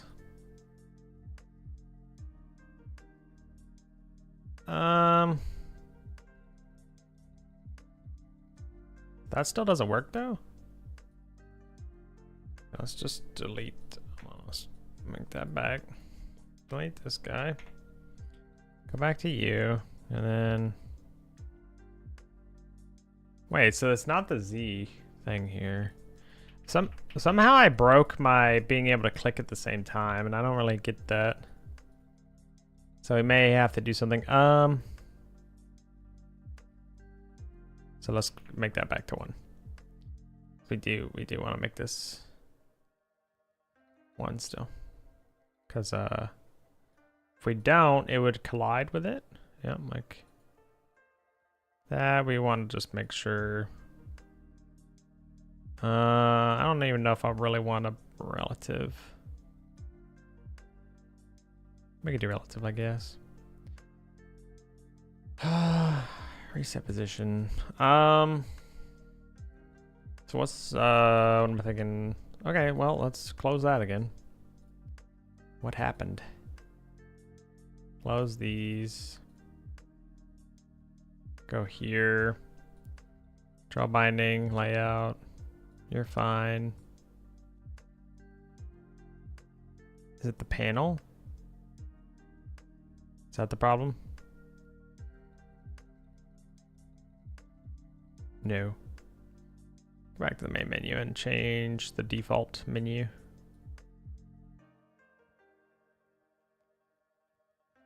Go back to options menu, default menu, controls.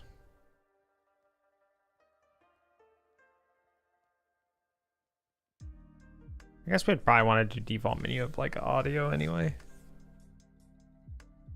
Just no dinner? Gotcha, gotcha.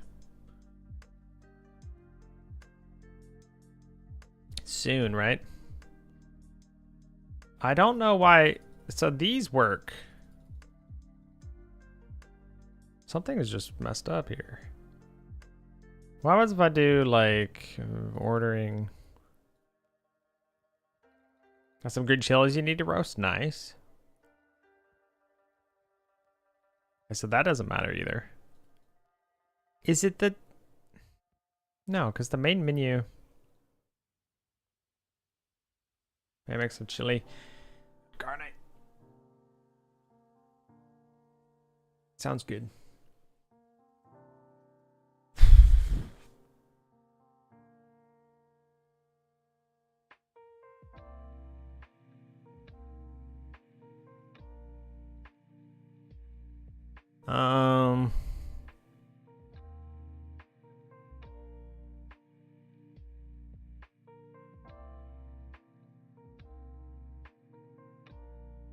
Well, now what would it be?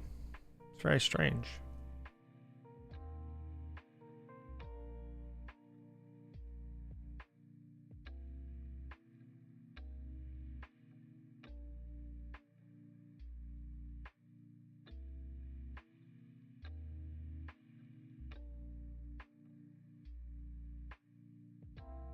What would be the problem with that? Not accepting. Oh, I need to go here. Not there. Close this.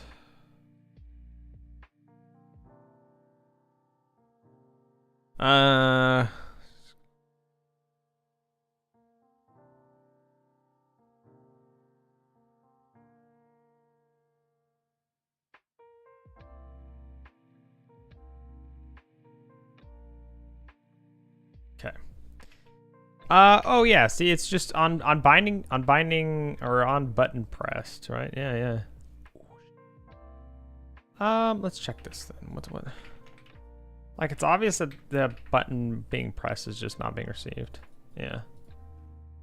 Hey. Connect signals.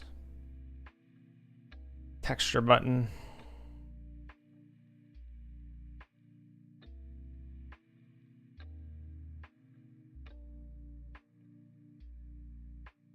How do we like, can we not? Show on file system.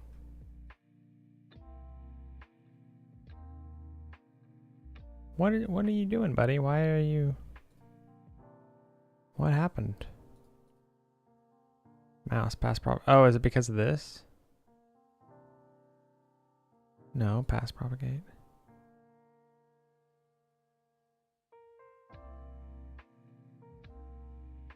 Stop. Yeah, because ignoring this would be bad. Because that's also not going to do anything. When we do pass, then that's not going to matter. Because, yeah, because it's just the button that's supposed to be getting it anyway.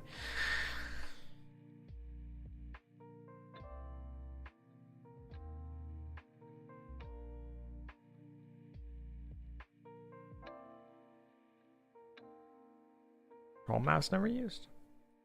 Now let's fix this real quick, actually.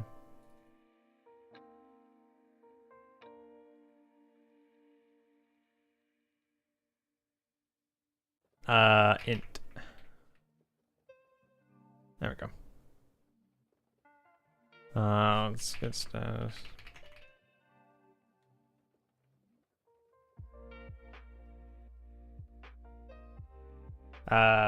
Fix storing. Fix storing font size. Fix correct return type for me.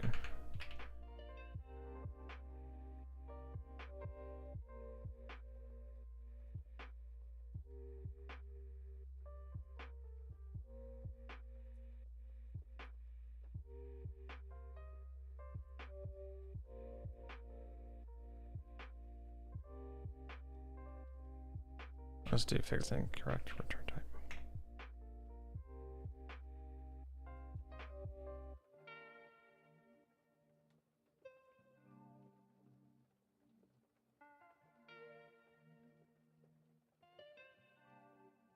Oh yeah, that's weird. Okay, good.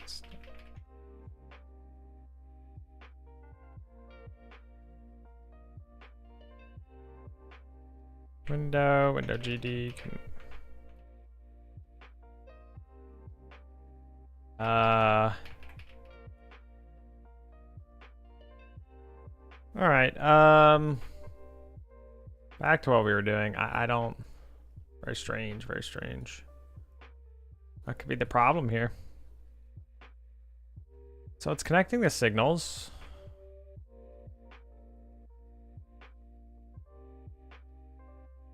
Maybe it's this actually. Oh no, this is just unhandled input. Yeah. I want to say this worked before I changed versions of Godot, but I'm kind of worried about changing that again.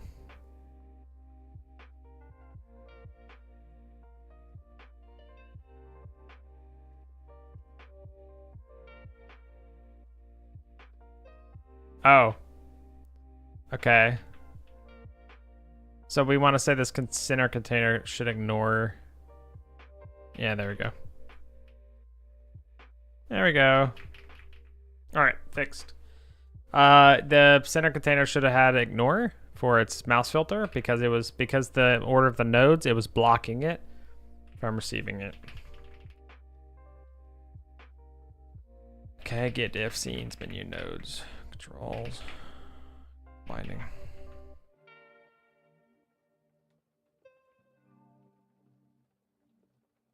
Control binding button.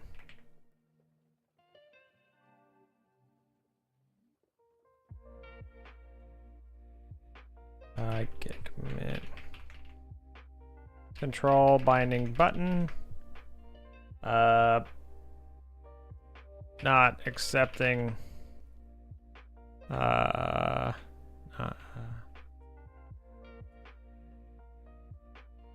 Label container blocking mouse events. Okay, get status, get def.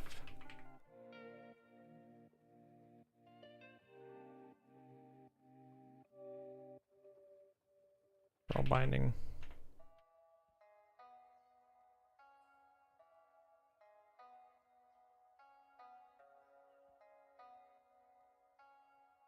So what'd you fix? I'll show you. Give me just a second, Muffin. So control binding.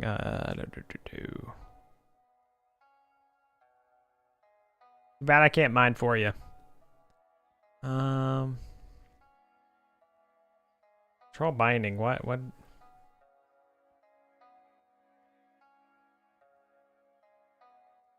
Did I not have something? Oh, I made the panel not visible. That was all.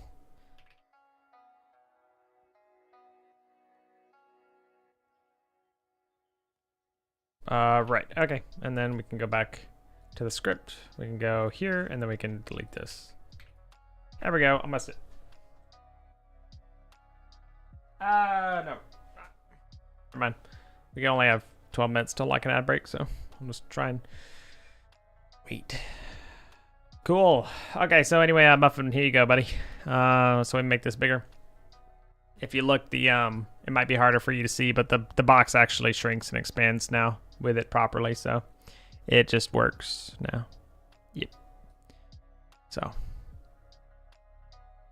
I do think I'm actually going to shrink the high end of the range a little bit, but yeah.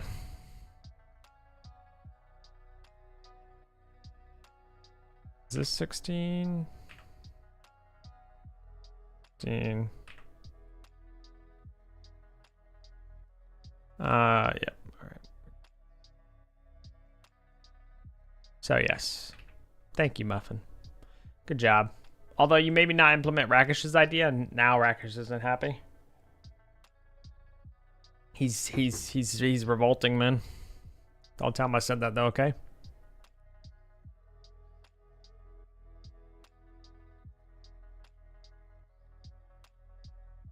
Rakish unhappy since when? That's so true.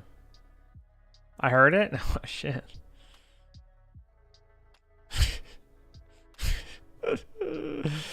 Oh man. Chad, doesn't this guy get so angry? It's crazy. I'm gonna make the min setting for like 8. And then the max probably just something like 24 instead. And then the default will be 6. The default would be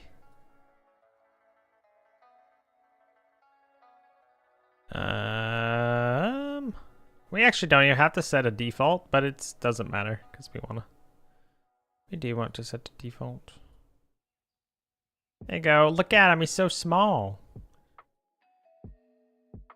I think that's more saying. What do you think, Ragish? Ragish, shut up, dude. Dude, that's bullshit. It's so funny because I'm the only one that gets it.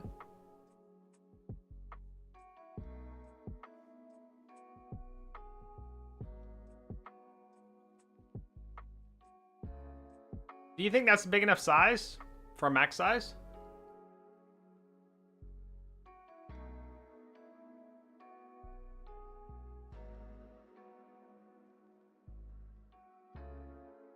Makes sense to me.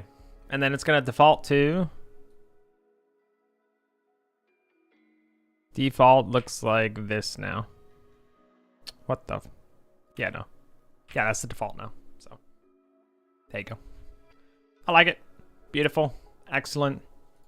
Gorgeous. Love it. Good job, Dan. Thank you. Thank you. Thank you, buddy.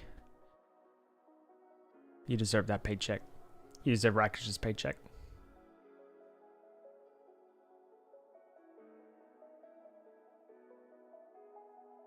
Let's change this real quick.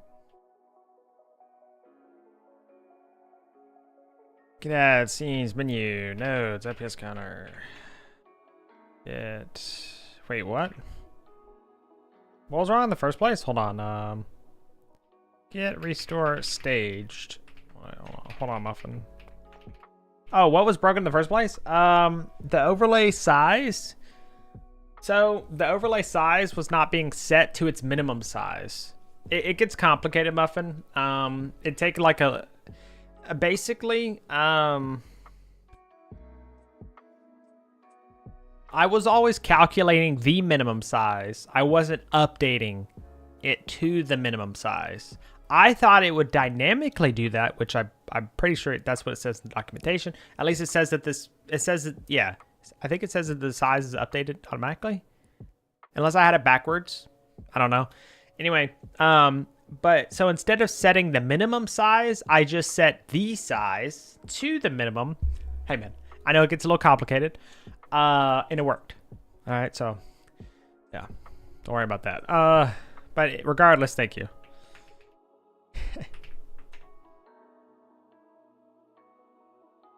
What did I even do here? What? I don't know what the... reset layout mode. Scenes, menu options, FPS cover settings.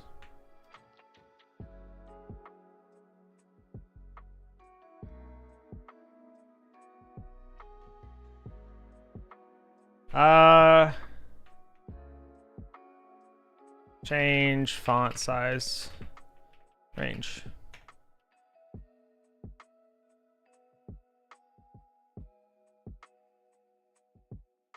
Oh yeah, no, we're done. Yeah, we're done. Okay, we're back. All right, cool. So anyway, so I figured that out. Now we just basically we need to pop up a binding window. So let's make that, I guess. You know what? Let's just make a pop-up. So nodes, I feel like that'd be under nodes. Yeah, we'll just make it in here, I guess. That in here.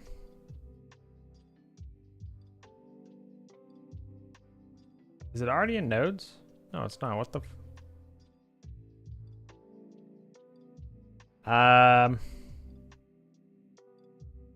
So create new scene. It's gonna be user interface scene. It's gonna be binding pop-up. Binding pop-up. We want to create a script. Create. All right. So when this guy is created, we want him to be in the middle of the screen. I think my ankles are broken. What happened, Tay?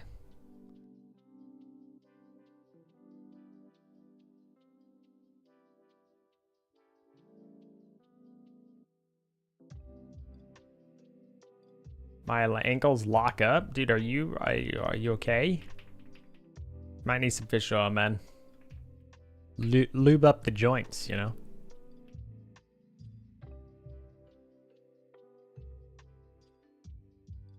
I have to flick my foot to make it pop. The hell? I mean, you have been on your feet a lot lately, right? Think it's just that? Shit still hurts, damn. It's not good. So we'll have a window. This will probably just, yeah, let's just make it a panel. Let's add a panel to it. Full rect. We'll add a localized label. We want this to be in an VBox box container. Put there. And then we want Epsom salt, that's what I'm saying. Center. And we want this to take full thing, so that's already gonna be, should be centered now.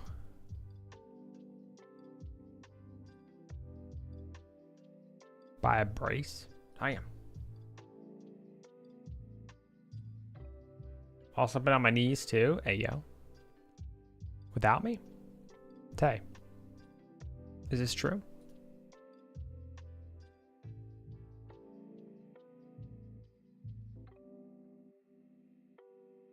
Centers, we want to add a center container, right? We actually, instead of a VBox, we probably don't even need to make it that. Yeah, we actually, yeah.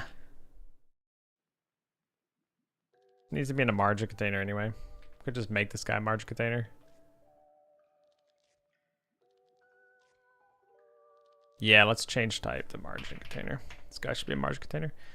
And then we'll do like 20, 20, 20. I don't think they're aches.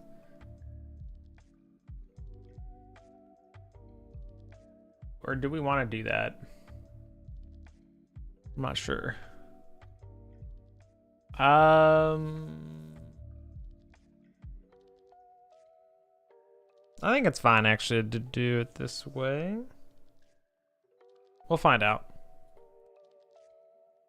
Do I need a VBox? Oh, I could do center anyway, actually. I don't even have to do, oh no, that's VBox for, no, that's VBox for that. Actually, yeah, we actually want to do VBox center. Yeah, that actually just works. Yeah.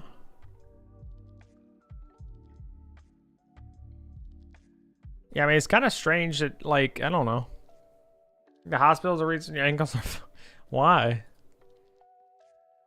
Oh. I kind of want this to be down a little bit, though. Oh, right. So we don't actually even need we actually don't need this guy to be a margin container. But it's fine. I'll add another margin container, though.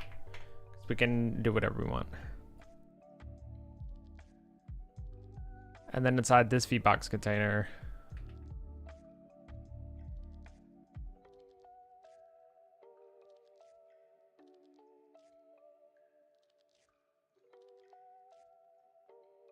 like, I actually want this to be like that.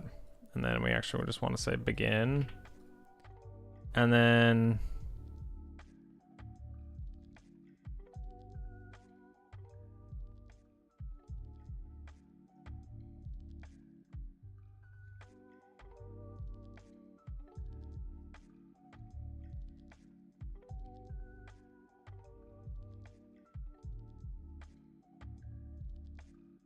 Let's do like 8. They never. I sent you off on crutches.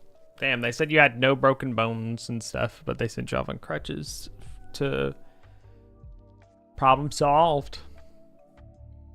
They're giving you an X-ray. Damn. Yeah, that's not good. Now, if you're having like really bad like pain and problems and stuff.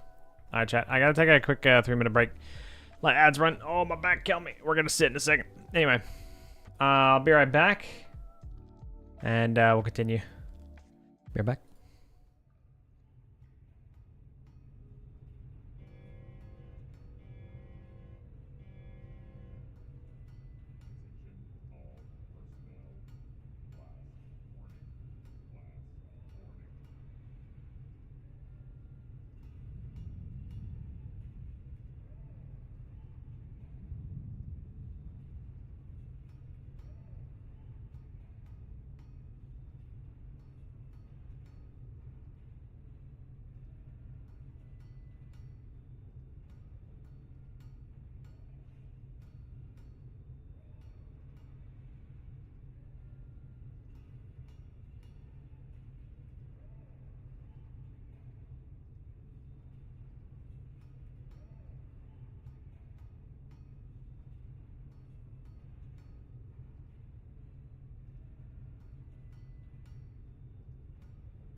Oh my god. Wait, Gaxico, what happened, bro? What happened? I'm so sorry, Panda. I got you. Oh no, dude. The last gamble. The last gamble. Wait, what happened here? Sure, I show up and you just joined and Tim Miner 5's upset? I guess he was upset that was your first message, man. Oh my god. Oh my god. I show up and 10 takes away all my ingots. Need to talk to my union rep? Excuse me? You can't say that. How's it going, Gaxico? Good to see you. Didn't want to take your ingots, apparently so, dude. Holy, my back dying. All right, let's continue.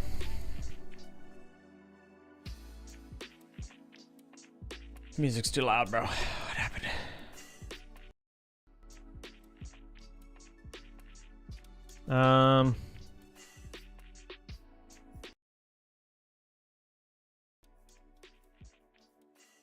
There we go.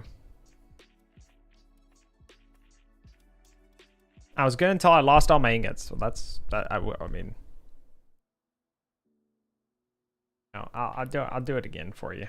I know. Last time I did it, but we won't talk chat. No one saw that. I don't know why it's happening. Like, I don't know. Maybe you made. Did you make Tim Miner 5 upset or something, Exco? Like, do we need to talk about that? What's going on? Buff gambling. No, Crow. Look, Crow. Another raffle. Who won the thing? Oh, he did win. Nice. Oh my god, I forgot. That's funny. Who's shiny?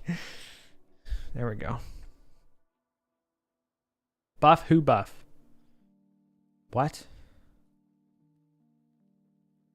All I said was Tim Miner 4 was the best ever? Uh-oh. That's probably why. You know, it's funny, I was going up for the Tim Miner 5s and stuff, but someone made accounts for Tim Miner 6 and stuff. Funny enough. So the versioning actually goes down now. All right. Tim Miner 4 will be better than Tim Miner 5. Don't tell him. How do I do this? So we want a little box. We want a little box. Muffin, why are you what's with the face, man?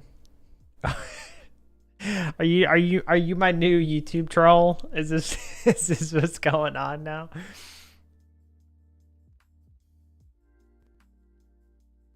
Did you pay Am to type that message?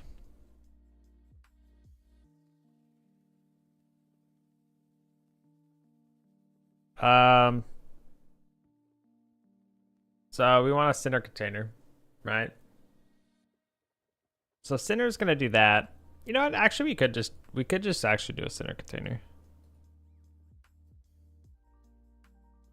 You know what? I think we actually want to do that. So we'll add this.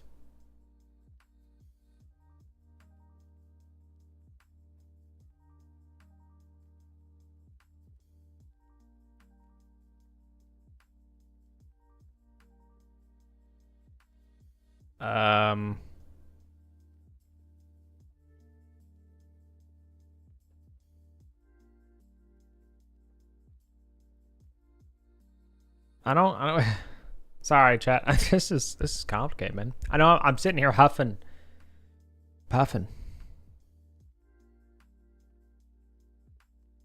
But it's the thunkage.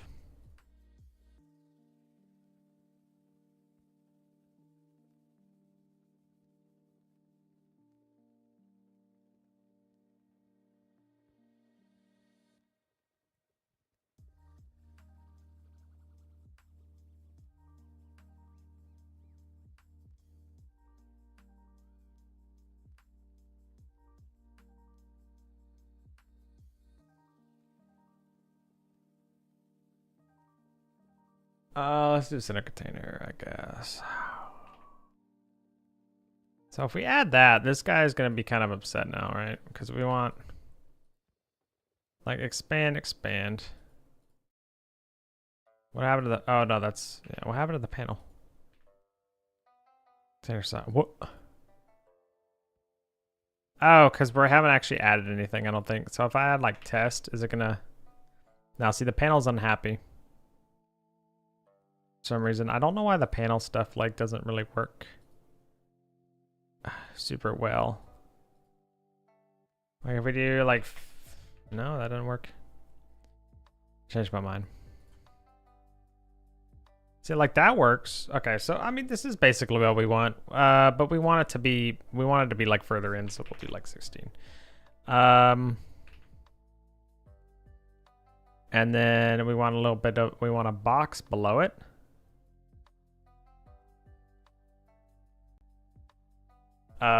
So we want a box below it.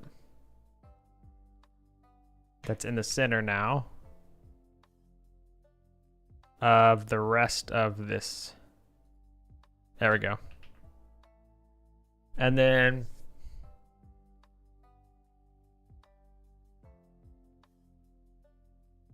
no, we just want a box right next to it actually.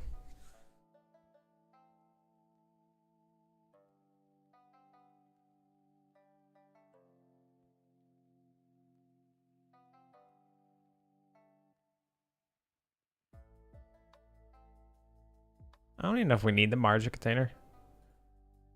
Probably not. Oh, no, yeah, we do. Yeah. I think this could just be a control node, first of all. So we'll just do a control node. We don't need a margin for that. We just want full.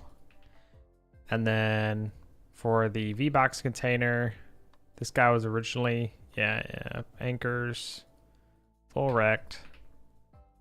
Then we have a margin container for this guy, which is fine. Actually, we could just do top left, I think. Yeah. And then do expand.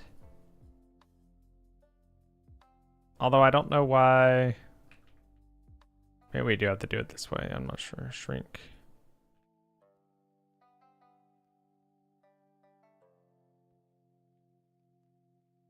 There's a way to like, oops.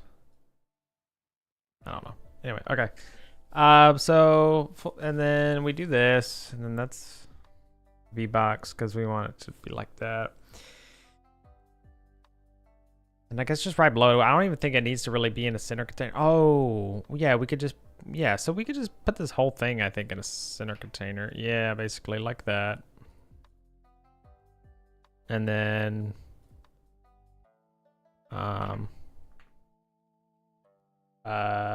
change binding. Hello, Sham. Press any key. Or press any button. I guess we could do press any button. Yeah, press any button.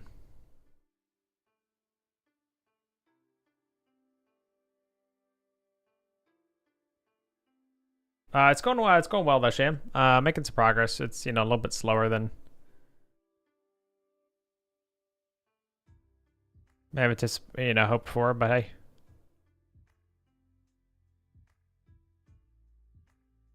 It happens.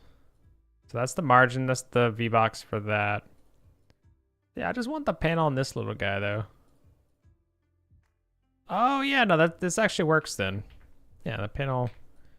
Put the panel on this and this guy. Yeah. No. That guy. Why aren't you, what happened? Aren't you, yeah, you should be full rect. The panel is in here. I don't know why the panel has like problems. Like a panel should just automatically, why can't a panel automatically expand the size of whatever? Weird.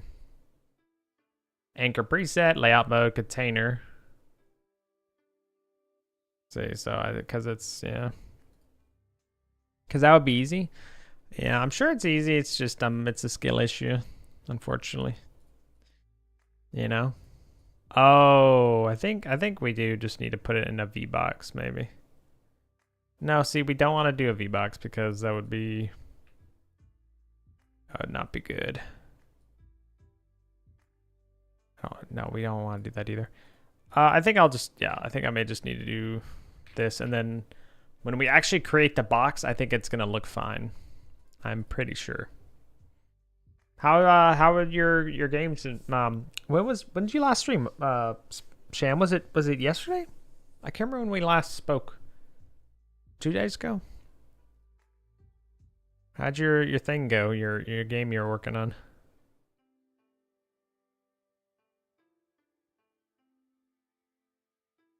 And then we'll have do another localized menu label.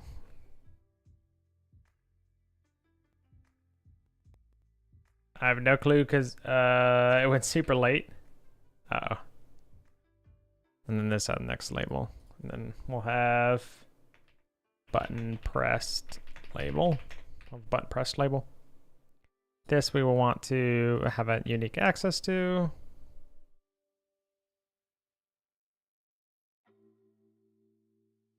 Really well. I had a lot of fun with games, and I did. Oh, the games you did, and it was last chat with friends. Nice. Good stuff, man. Stuff. Okay. Well, this is working well so far here.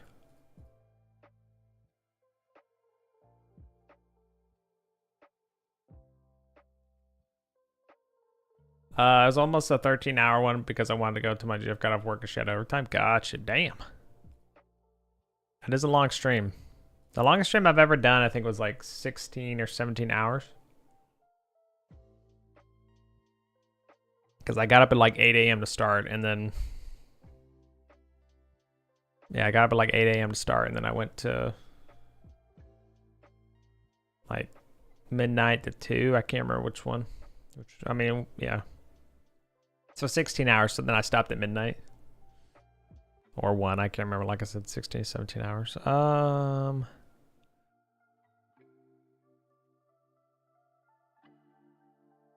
So if we do test, yeah, that's gonna... suppress any button. Let's actually have it where we want to duplicate, oh no, we want to do press any button for this one. Oh yeah, so we want to do localized menu layout. Oops, let's see. Instead we want to just change the localized menu label. Wait, what's the difference between... Oh no, we can just add that as a... We don't have to add that as like that then, okay. Add localized menu label.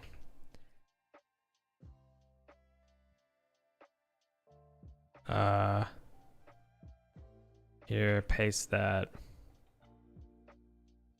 Erase that. Copy this. Paste that. Delete this. Name that. There we go. Yeah, we could just call that localized. And then this one we want to set that. Do I have this anywhere else where I have like a... Yeah, see, I made it a scene file here instead of just making it its own. Localized menu label. Let's just do it like that instead.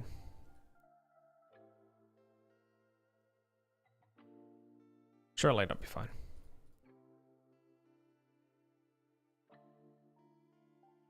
Let's see. Is this okay still?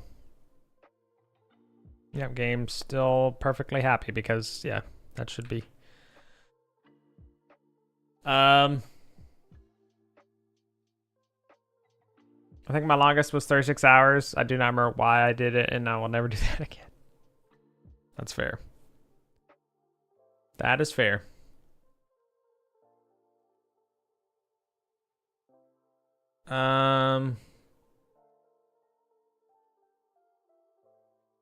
Why do I even have this? I actually don't even need this, do I? I could actually just not even make this a scene. Which I think I'll actually delete. Let's see. Get status. Get diff scenes menu nodes controls control binding.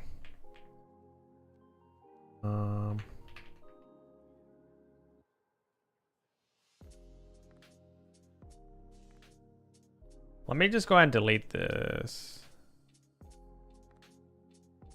Okay. Dependencies. Ah, okay. All of these are apparently instances instead. We got a main menu. Yeah. We want to do, so this is localized menu button. So we want to do localized menu button. Oh no, sorry. Wait, what? I think that's because of local. Oh, it's because I was going to delete that. Oh my god, I literally... Okay. That's going to be a bigger change. Delete. Refactor to use bare localized. Done a 28-hour stream. That's as long as you've gone. That's a long time, Muffin. Damn. I've never done a 24-hour stream. People asked me to before, but it was never in the cards.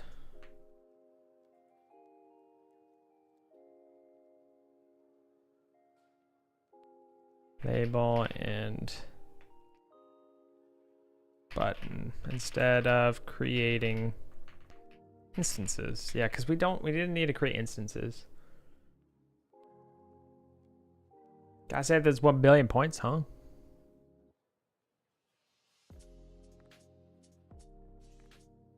I won't say never do it, but I definitely don't recommend it. Yeah. It's just like, I just haven't found.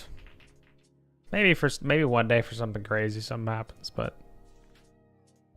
I haven't had, you know. Oh, 1 billion redeem for endless stream. No, that just says stream consistently. That's all that is.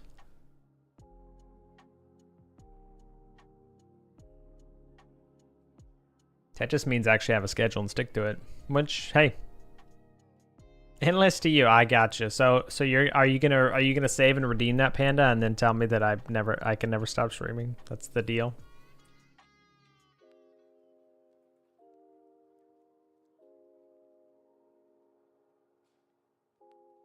Yeah. Man's needs his be.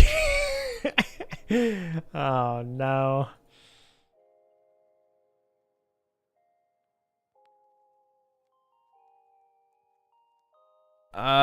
So we need a V-Box. This centers it. What's here? I don't even think we need this margin container. We could just put it up here and probably like delete that. Put like a little bit of a space.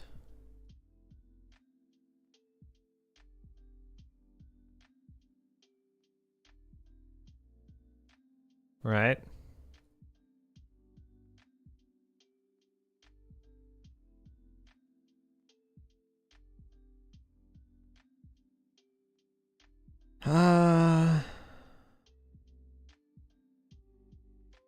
Do label settings. Font, we'll do like 12.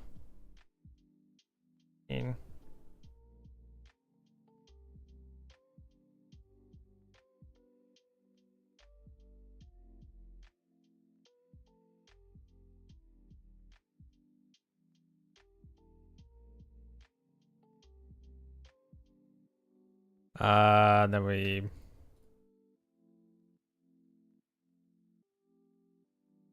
in a center container, right? Does that work? Boom. There we go.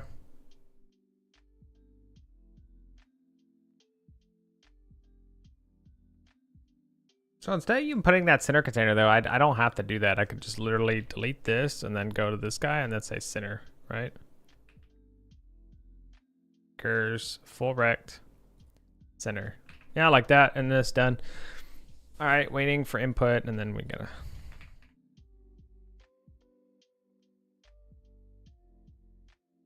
Okay. All right, cool.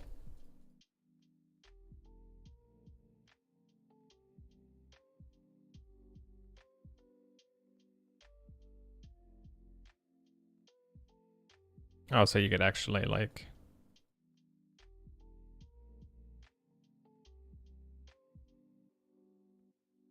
Probably make these use like some actual like, I don't know, kind of consistent label settings, so that way things can be changed more at a time, but it's fine. Okay, cool. This is like actually it. That's all I really cared about. I think I want this to be a little bit lower though. I'm pretty sure I could do like, yeah, separation, and then I could just do like 10. Yep. Maybe like 8. Yep, and then that's done. That's all I wanted.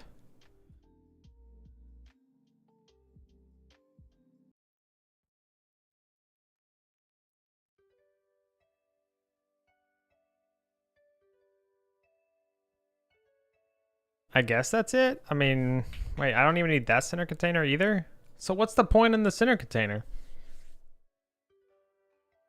I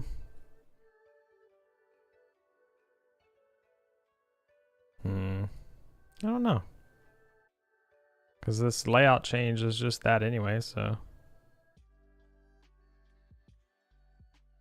Oh, I guess I can kind of see. Anyway, okay.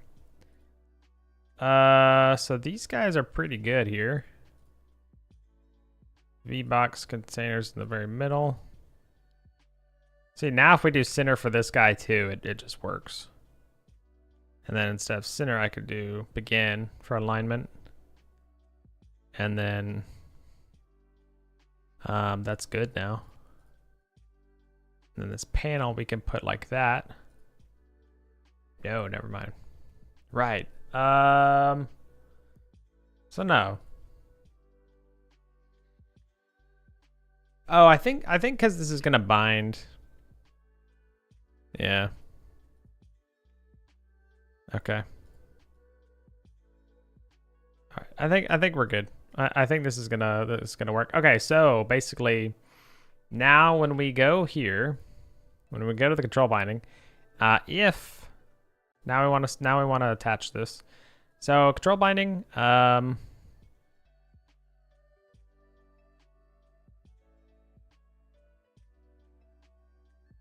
That's actually.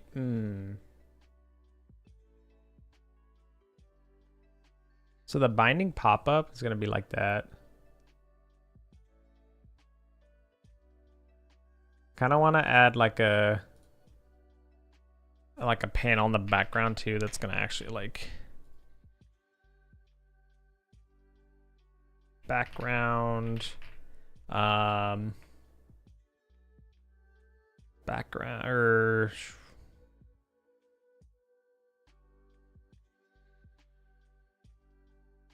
I'll just call it background panel. Binding panel.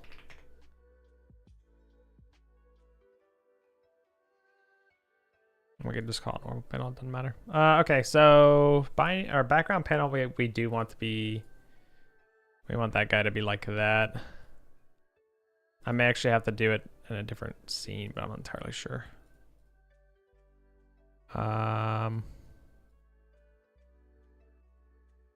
Style box flat. Let's go to the FPS things. That's not it. Settings. No. Wrong thing.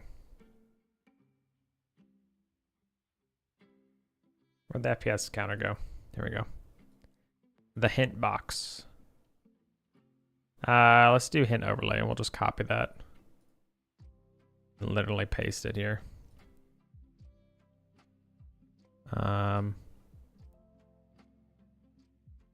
Well, yeah, so let's copy this. We'll do ignore. Well, actually, we don't need to do anything for that yet. Theme override. So I want to copy this. Can I copy this? Copy. How did I not? Okay, fine. Paste. There we go. All right, hit overlay. Let's just get that guy out of here. Delete. All right. So go to binding pop-up. Need some connect signals here. Can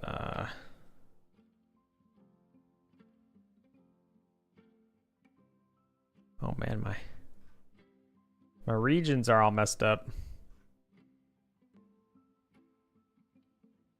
Okay. Like this. Binding pop-up. Paste over. We don't need any of this stuff. Delete all that. Delete all that. Pass. Delete this. Delete all that. Delete that. There we go. Okay. First things first, we need to load some of these things. So like the background panel, I don't know if we even care about that. Background panel needs to actually just take on the size of the full screen, which it's going to take a little bit of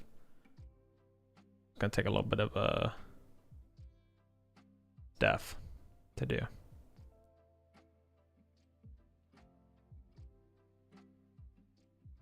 Okay, so we don't want that.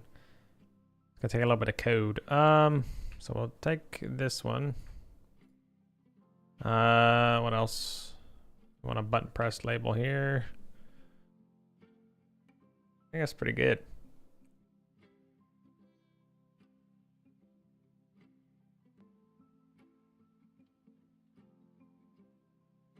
And then we actually want to do another.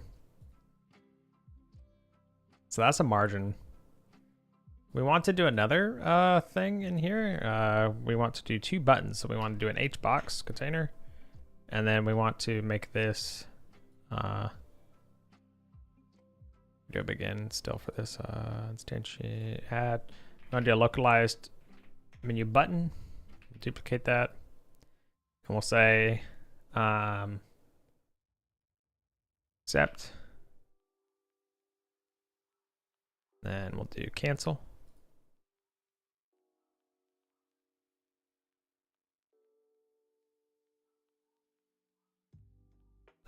Cancel. Accept.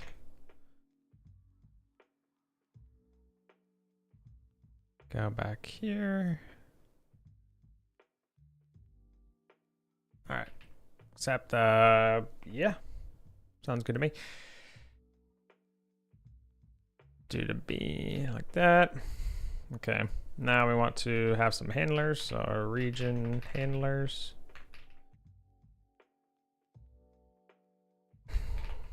Func on accept button pressed. Pass on cancel button pressed. In this case, we want a queue free. I think we'll have to defer it. Yeah, I'm pretty sure we're gonna have to call defer the queue free. I'm not entirely sure. I think so though. So on accept, we want to say we could pass that for now. Here we want to say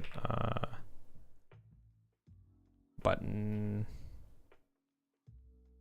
accept button dot pressed dot connect on accept button pressed.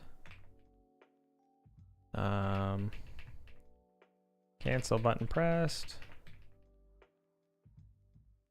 Cancel button pressed. Okay. And then that's that. And then we want to do button pressed label. don't have to do anything for that. We do want to say unhandled func handled input. We want to say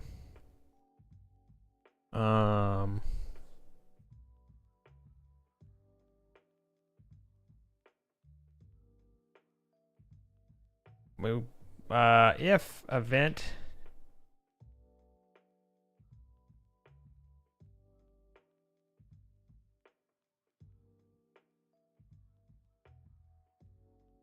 check if event is one we care about keyboard. All right, for now we'll just log it.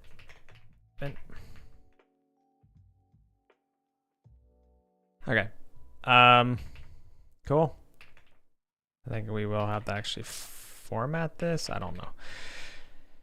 Okay. So this is going to handle it.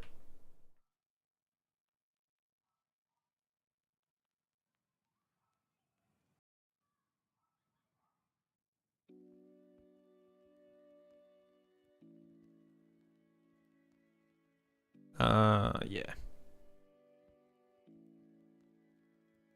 Okay. We want to give this guy a little bit of space here. So, I could probably add a margin container. Imagine this what I can do.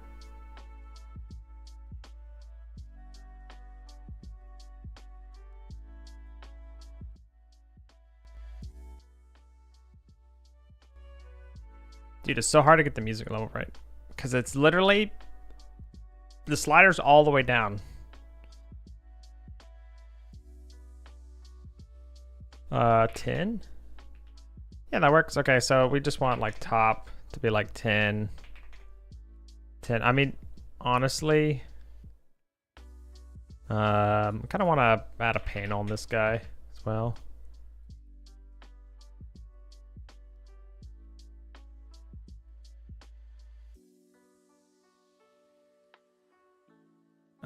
The panel though, I want to be like completely full here. Band. What?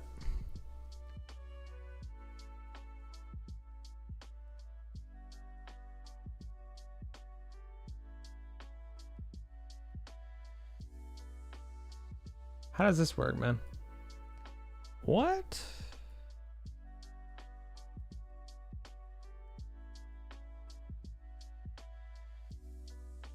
Strange.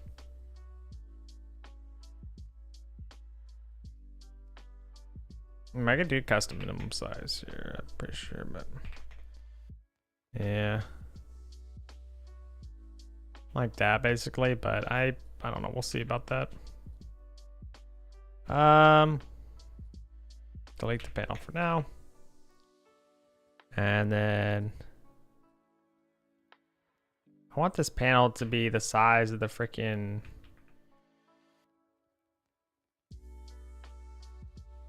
I want it to be the size of the. Oh no, we just add a margin. Yeah, let's add another margin. Let's add a margin container here, and we want to set this to full rect, and then we add this to here though, and we do center, right? What's wrong? What happened? Oh, because we in this H box we need to center as well. What happened to you, man? Why is this panel not like? Huh? Oh, like this. Yeah. There we go. There we go.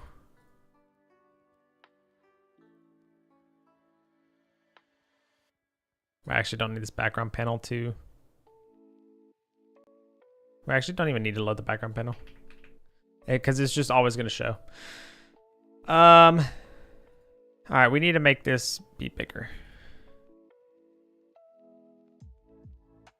Like, do like give it a padding of like 8. 8. There we go. Frank fill. Is this gonna?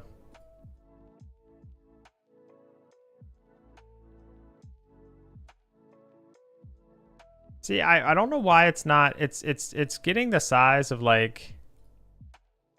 I don't know. I'll have to see if this actually works or not.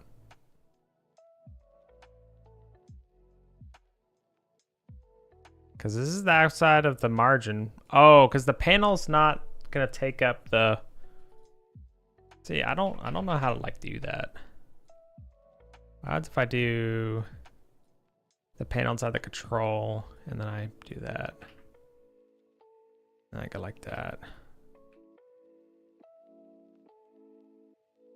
Anchors, full rect. And then we just do center. What?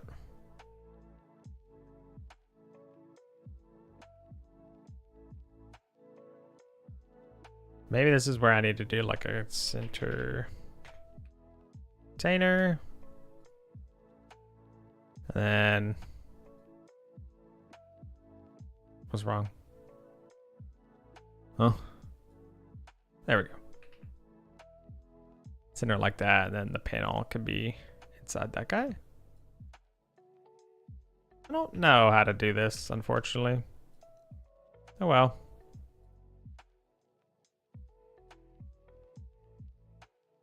Don't know. Okay. Anyway. So, what happened to my other panel? Oh. No, we still want that panel to be there.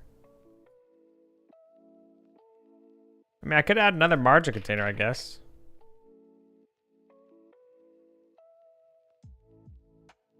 And like, that would obviously, I'd sure work, but...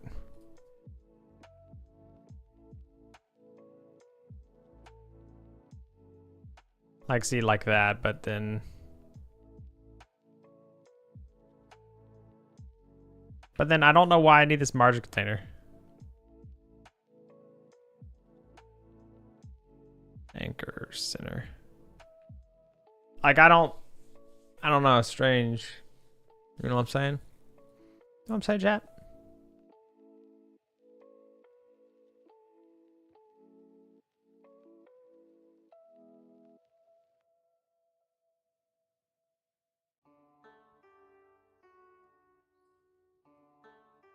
Because this is oh, it's, yeah, it's just a blank container though.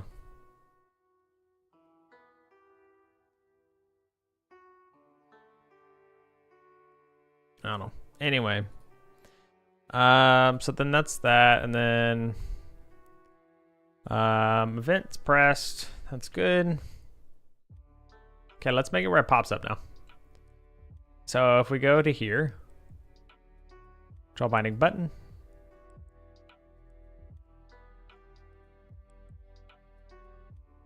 Is that Will Wheaton?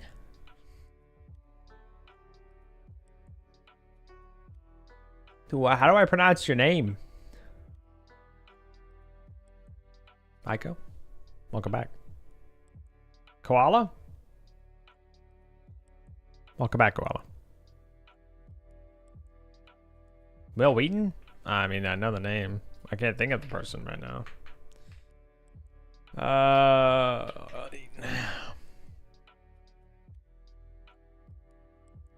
Yes, I do know Will Wheaton.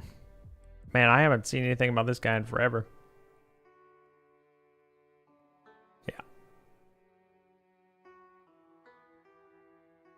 Yeah, I've seen him.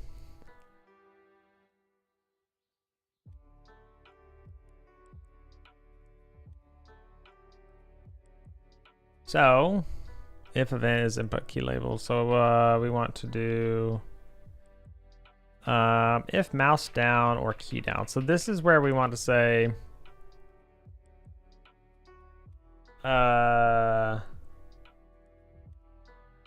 if not, we could say if not mouse or not, then we want to do the, we want to make sure that we want to return. Otherwise, we will do these and also check if I feel like I've been able to. Weird.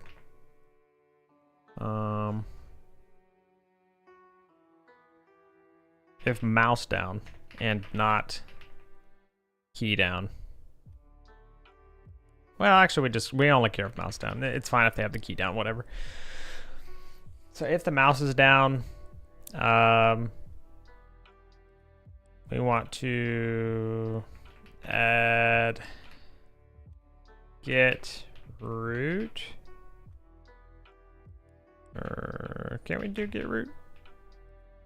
Oh no. Okay. So we could do get parent control. Dot add child, and then we're gonna do yeah,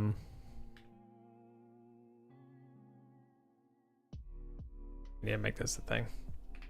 How are you though, Koala? What you up to? Control binding. Where did we meet? Control binding. Okay. We do want to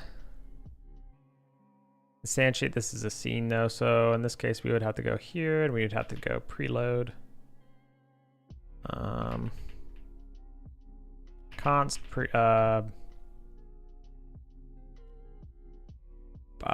control or maybe we should name this control binding pop-up.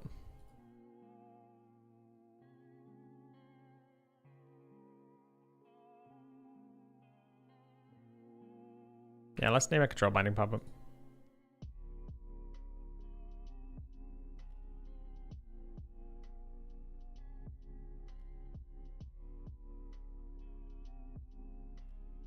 Yeah.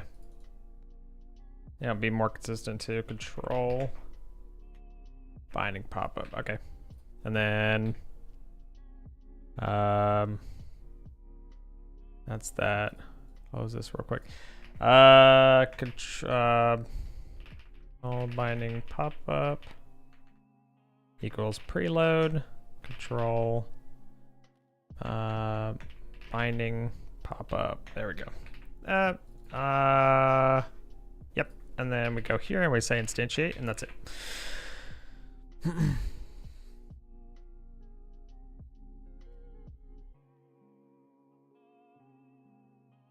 Okay, something should be happening, right?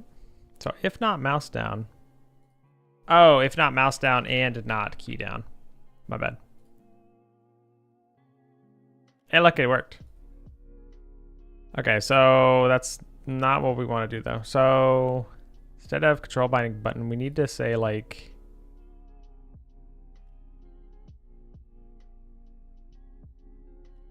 we could just probably do like a signal. This needs to basically be on the main menu, like the main menu.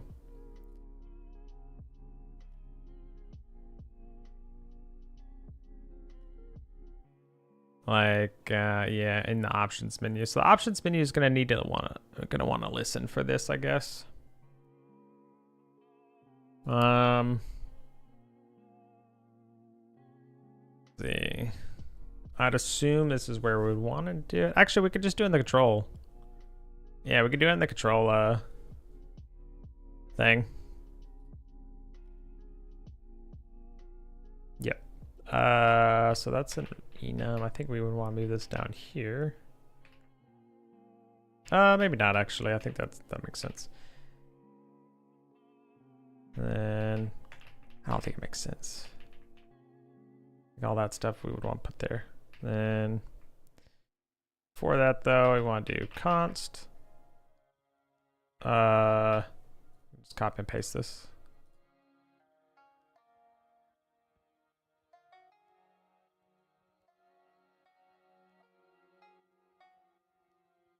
There we go. Then we can go back here. And if mouse down, then we want to signal bus dot show binding. Show control binding pop up. That a bit. And then now under, so that's video. We want to say region controls. Region. And signal And that's all we care about.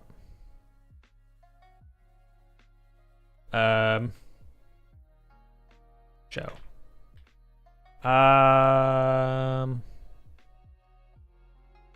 Can actually just say control binding toggled. Toggled on. Could do something like that.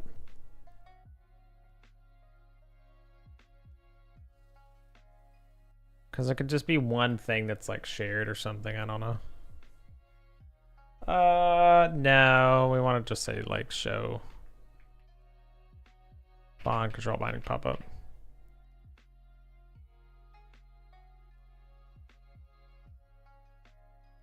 Create. No, I'll just say create control binding pop up. Yeah, yeah, because then we can just yeah, because then it can queue free itself. Okay. Control binding pop up. I'm gonna go back here. Look at this menu label. Toggle. I've had that open still.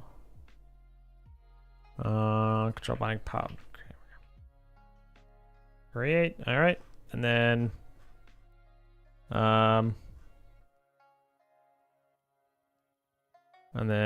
control binding. All right, so under control options, we want to say connect signals. That's great, and then here we want to say signal bus dot create control binding connect, and then on create control.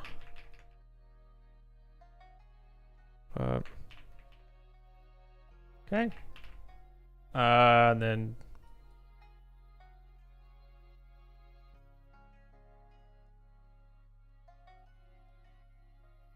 here, funk. Hello, average Godot enjoyer. I like it. What am I building? I am building a. I'm working on my GUI at the moment for bindings. For being able to rebind controls and stuff. What I'm working on at the moment is a, or in a broader term, is. Hold on, let me fix the syntax here so it actually runs, and I'll show you. There we go. So basically I'm working on a game template. So basically just creating a basic configuration management, menu, stuff like that I can stylize per game. And just basically some kind of foundation that I can use for when I actually start working on my first game, which I hope is soon, but yes. So just basically implementing all the settings and stuff that I think are good to have. And then in the moment we're just working on, like I said, the control bindings and stuff. So,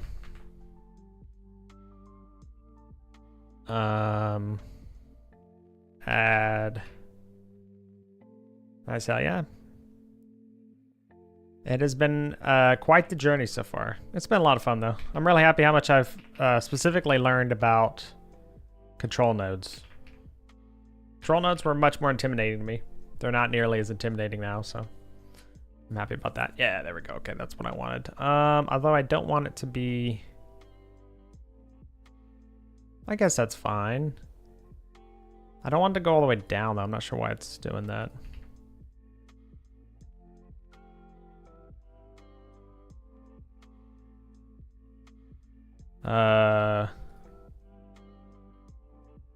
So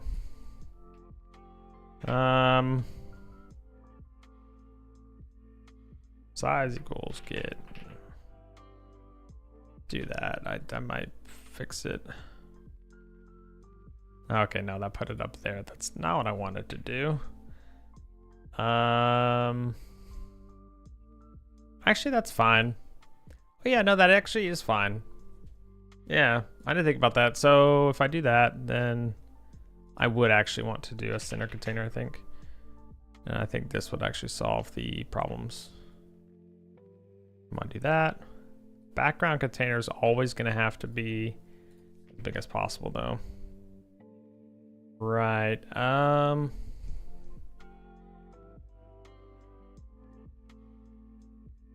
At that point, I might as well just spawn this thing in the middle of the screen. and not worry about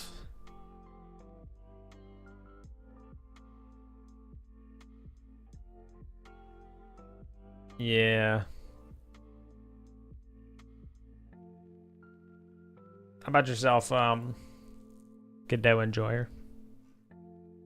I take it you work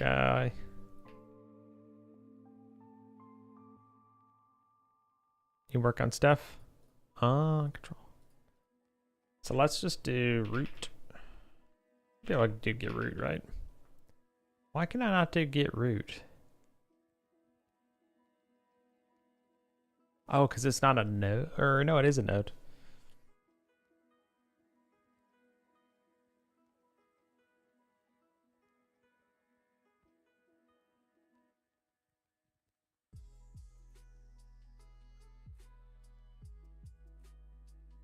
Figure more style out of the game. Made some progress on the menu. Made some good progress. Can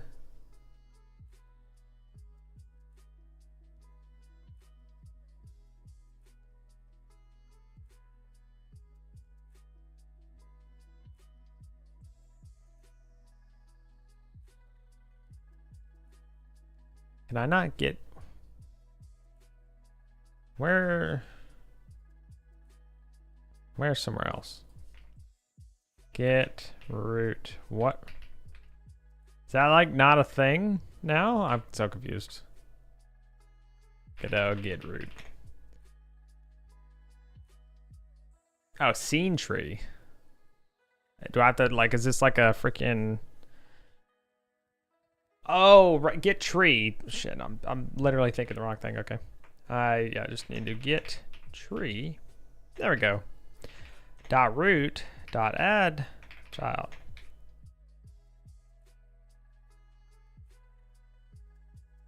There we go. So if I do this, that's what I wanted. Okay. So that's good.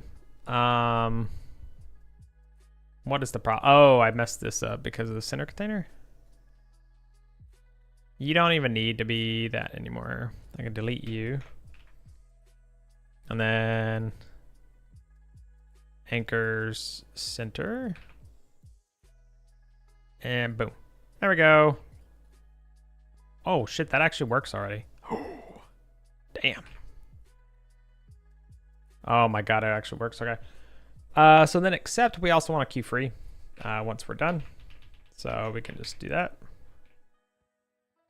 Okay, so some dumb stuff. I was working on a lol cow video game streaming on YouTube too. It's fun. Lol cow? I know, like...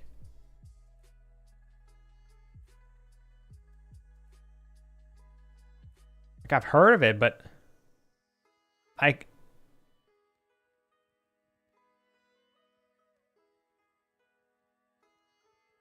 I'm assuming it's a genre, right?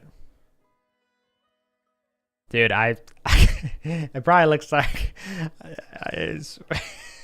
some of the shit that I don't know. I feel like I'm an imposter to my generation.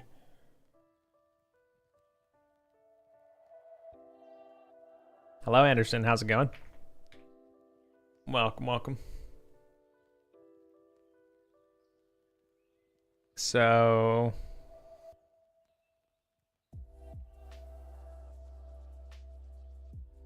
okay, so this works. This is excellent. That's so that makes me so happy.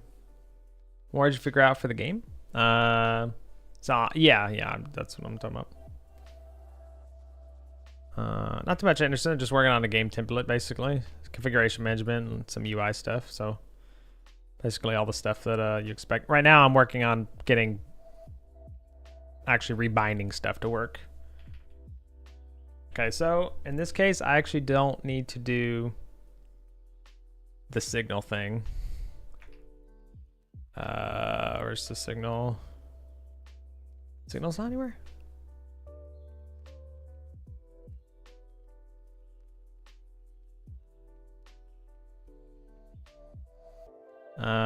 Where's the error at? There we go. See? I can find the error easily because I just Easy enough, right? So in this case, that's fine. I can go back to control options. I actually don't even need that there. We can delete this. I start with the options first. Because it's basically storing just kind of configuration stuff. I mean, I was also using it to become more familiar with control nodes, which is basically how you create UI and stuff in Godot. So it was, in my opinion, a reasonable way to start. There we go. There we go. We want to just do that. Yeah. So control binding pop-up, we want to go back.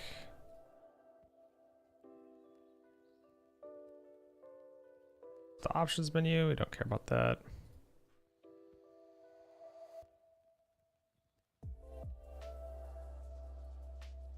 Oh, because I already deleted it. That's fine. I'll have to recreate it. Pop-up, and then const equals preload pop binding pop up. Should work.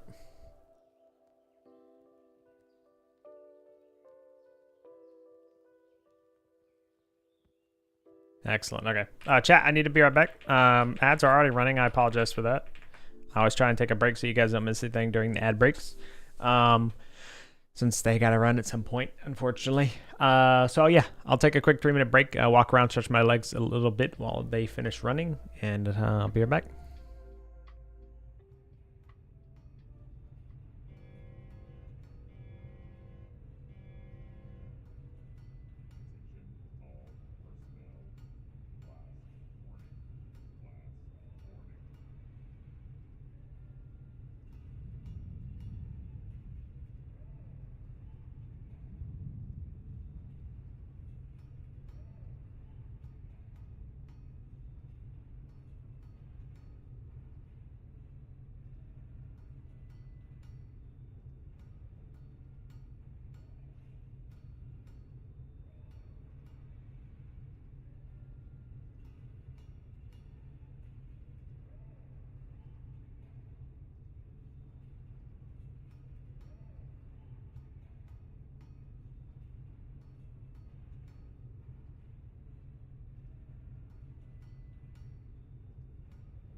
All right. I'm back. Thank you for waiting. Let's continue. Yep, sorry, chat. I don't. Dads get away from me sometimes whenever I'm coding here. Okay, so we're good here. Basically, this works how I want it to. So let's window this. Did this become maximized again at some point, or did I? Oh no, I think I maximized it right. Anyway, so we click this.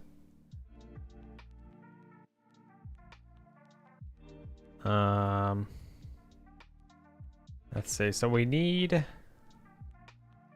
Wait, did that cover up the FPS thing? Because it might, right? Yeah, it does. So we don't want to do that. That can easily be solved by going to the FPS option, though.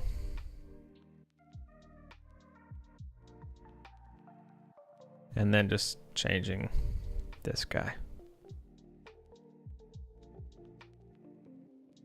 Should be good. Actually, it looks... No, that actually should be fine already. Yeah, because that is actually already 1. Yeah, so it should be good. Okay. I think maybe it just looks like it changes that thing. Do future game? Yeah. Okay, so... Are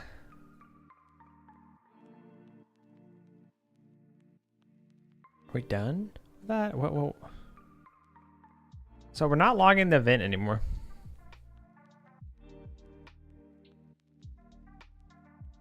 So something happened. I didn't even realize I still had the escape thing like that. So press any button. Ah, because it's not accepting mouse events. Oh, so we actually just want to do input. Yeah. Yeah, this is, yeah, it's gonna be a little bit more crazy here. Yeah, so see, because basically it's your mouse moving, it's mouse clicking. For now, I don't think I'm going to support binding a mouse movement to it, so that'd be kind of funny though. That'd be full Helldivers parody. Not parody, but parody.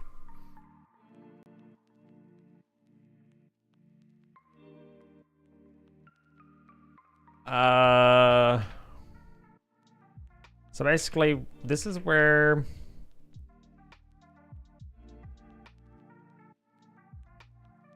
we want to check if it's something we care about.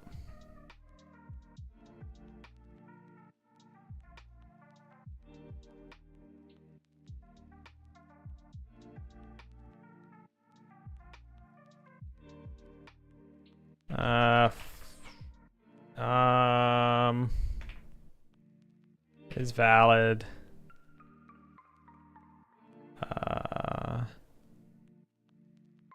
Or is yeah, is valid input. And then event.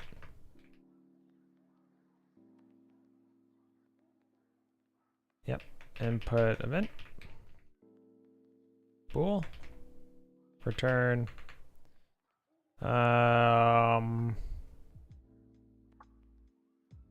Return event is input. So input mouse button, or event is input event mouse or key event key, or event is input event code.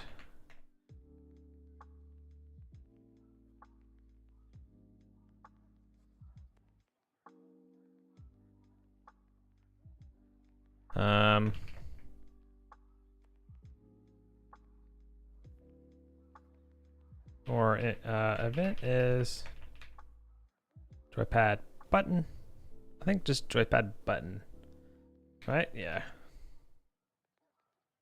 That's how we'll do that.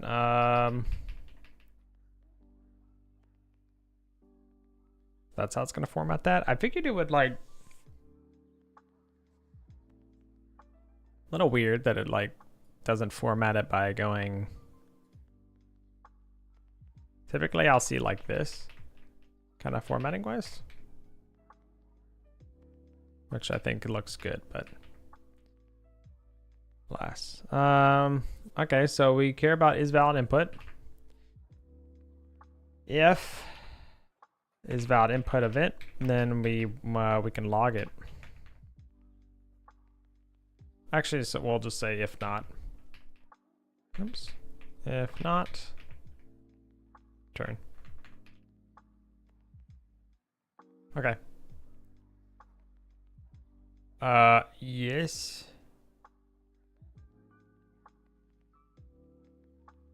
Yep. Okay. Interesting for the escape too. That's kind of funny. All right. And then so var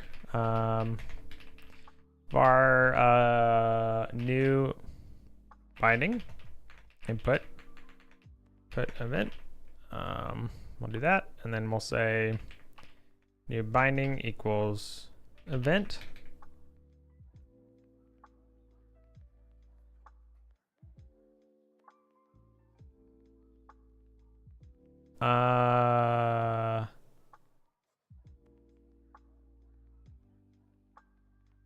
Problem.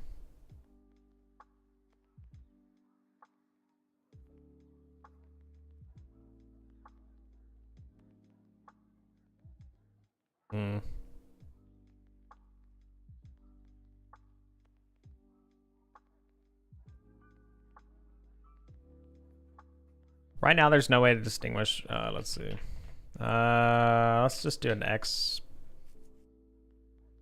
No, let's just say var binding type. We'll do binding configuration control dot binding category, I think. Yeah, binding category. Okay. So we'll say binding category, and then this will need to be, we're gonna want this to like, we're gonna want this to be set. So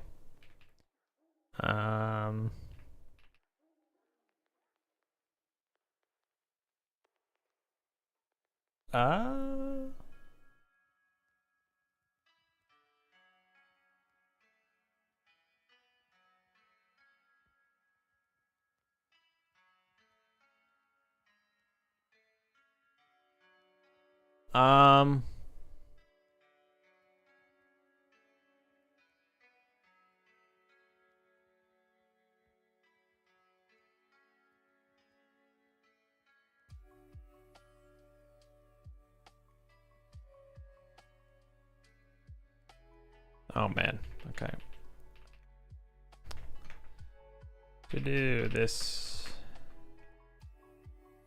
figure out how to use this to distinguish between different event types. Okay, so new binding equals event.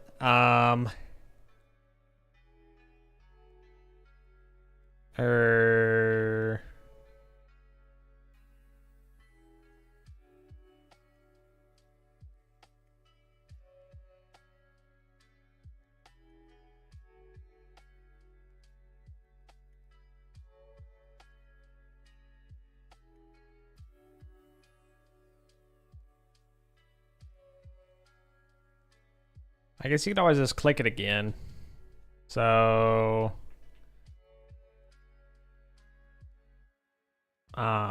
new binding equals event. Say even saying new binding equals event, we could just update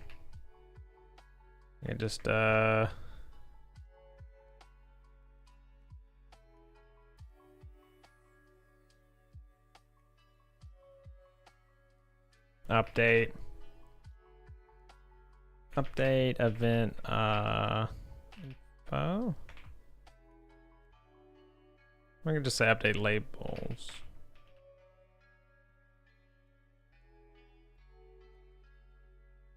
No, we actually do want to. We actually do want to say var binding. Var binding.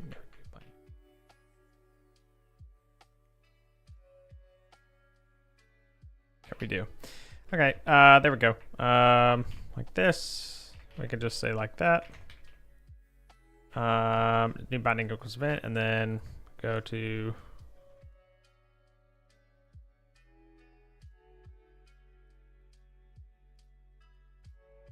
Go here, and then we'll say func. Actually, we'll go here. Say func update. What did I call it? Update labels. Update event labels. We'll just call it update labels. And then we want to say, so this is where it gets a little bit tricky because we want to say button. Press label, text, locale label equals new binding dot.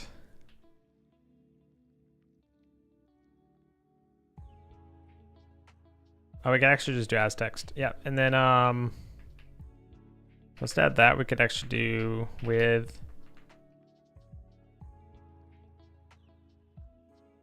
Yeah. Okay. Interesting.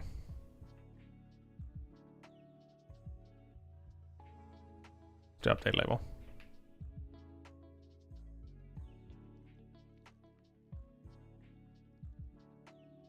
So here. Oh yeah, left mouse button. Oh, dude, it works. Okay. If not, if new binding is equal to the null, sorry. Equal null. Turn.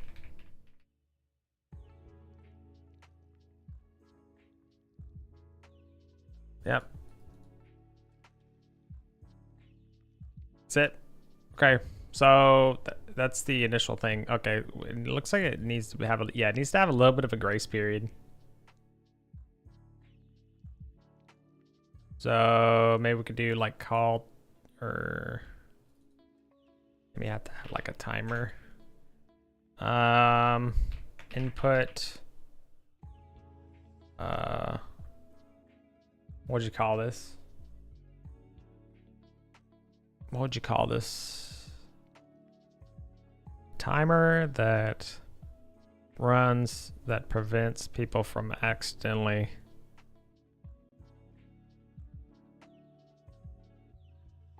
I mean, it's I don't even know if you would need to do that. I could probably do like.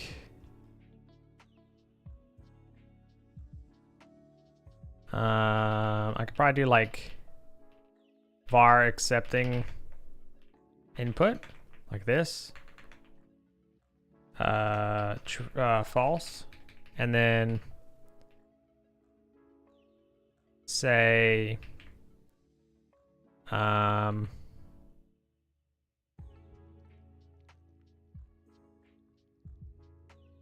oh yeah, no, we could actually right here, I could actually just say await get tree.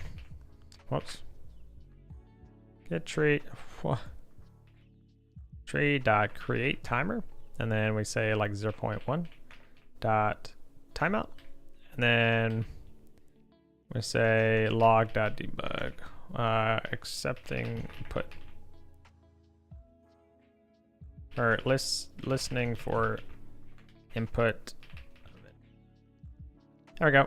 So basically, it just, it's still too fast, I think. Unless this starts.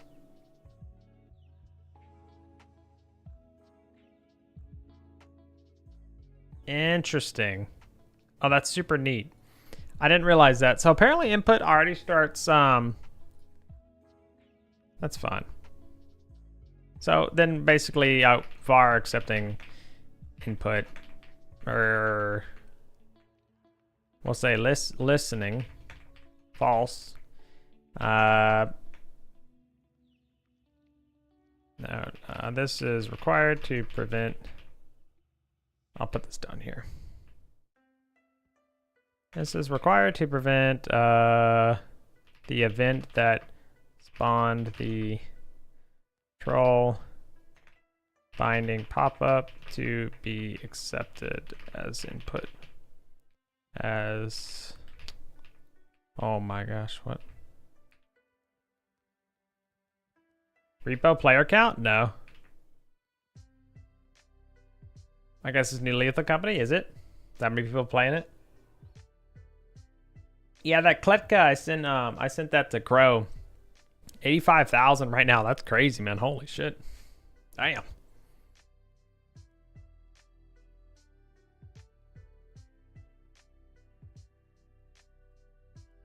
Quick timer.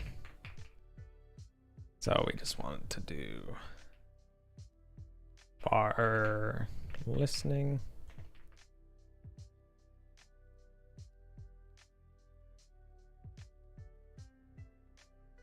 Okay, so apparently it's too fast. Oh, no, sorry. We just need to say if listening. If listening and event, or actually no, just if listening and, yeah.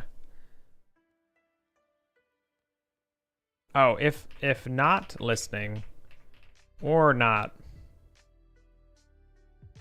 Yeah, if not listening or not, it's valid input. Yep, cool. Done. Uh-oh. Huh. So maybe we, I guess I could actually do,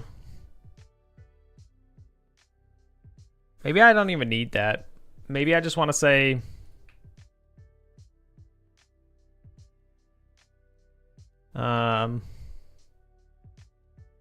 if input event, or if event is input, then mouse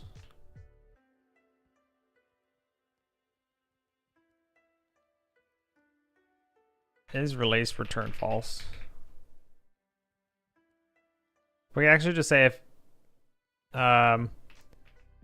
oh yeah, we want to say and, so we want to say return event dot is rest, or event, there we go. There we go. I think this actually fixes it. Yep. No, it doesn't. Oh. So instead of this, we need to say and.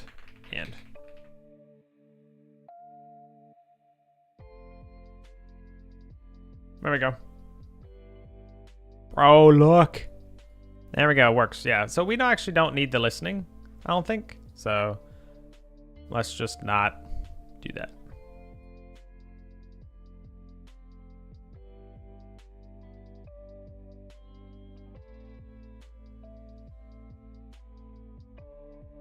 Yeah. All right, cool. Well, that makes it cleaner. Well, this is super easy, man. That's kind of crazy, isn't it?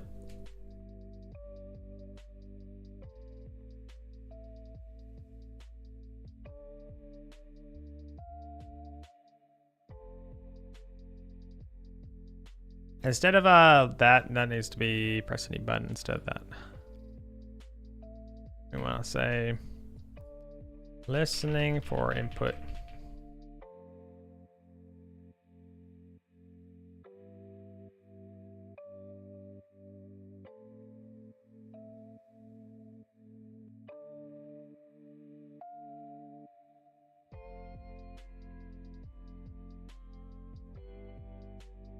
Okay.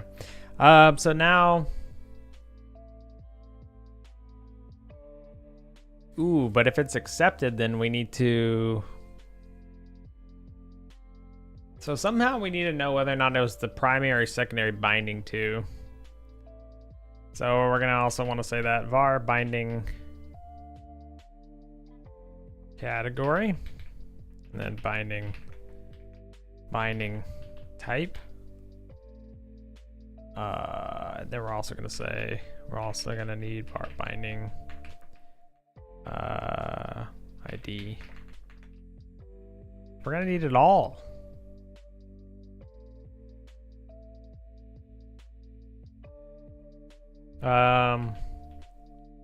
So we need something to like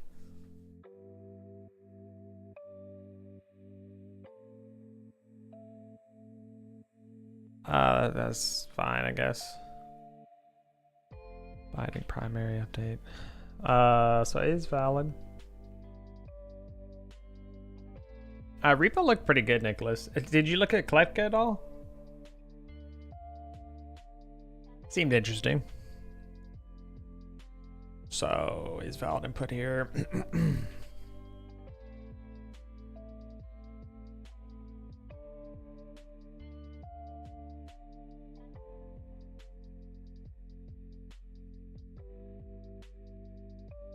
So we'd probably just want to call it like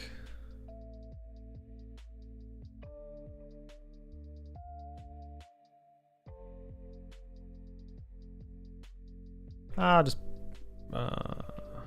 yeah, that's fine. We'll put it under helpers.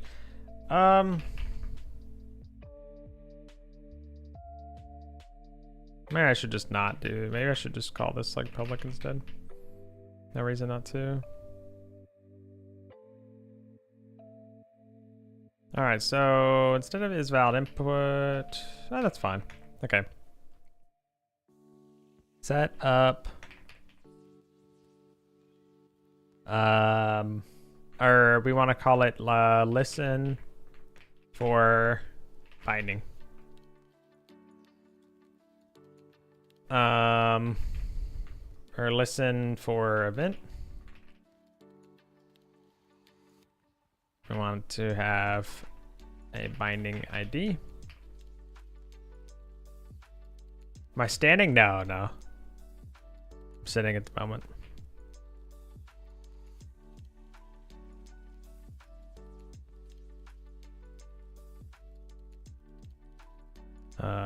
Binding ID configuration.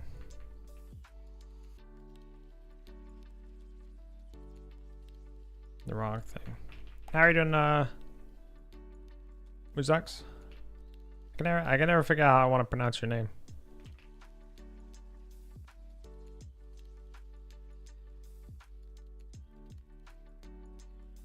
Why does it not want a binding ID? Like what? Oh, maybe. Okay. So binding ID. We'll say, let's just do binding category. How are you doing today? Oh man, this is gonna be a lengthy one here.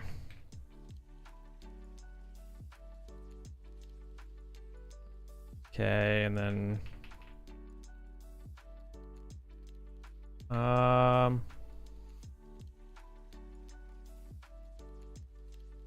what was the other one? Binding type. Binding type. Why is this guy like not? What's going on here? There we go. Binding category equals binding category. Oh, we're gonna have to do like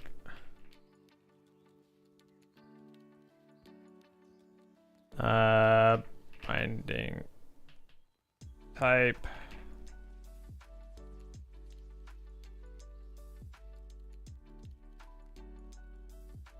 Oops.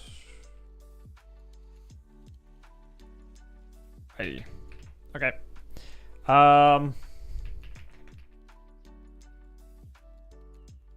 Listening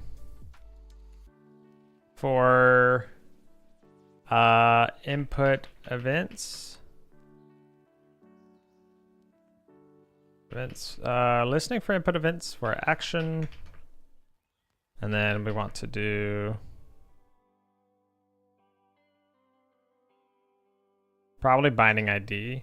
Yeah, we could just say configuration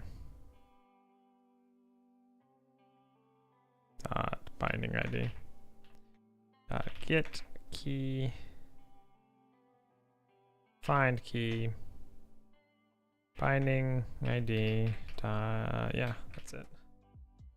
Look at that. And then now if I click this, we click that.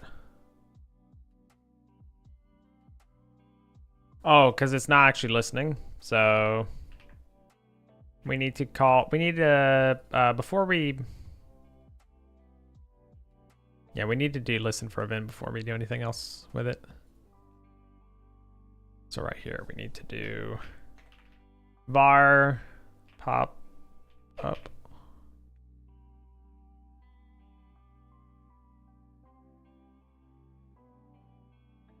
Oh man, var pop up equals,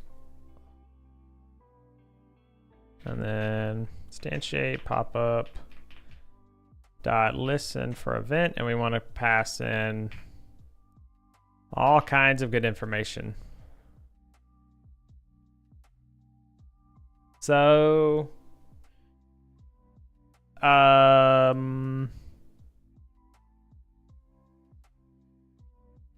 okay, so we do have the action here. So we have that action. Oh no, we could just say, we could just be listening for a specific action actually, right? Yeah. We would just want to listen for a specific action. So we actually don't need to pass in all that other information. I don't think, no, because it wouldn't necessarily be that action, right? So we do want to listen for, so we want to listen for anything. Oh, so, oh man, I got distracted because we don't actually need, where is it? Where's the pop-up?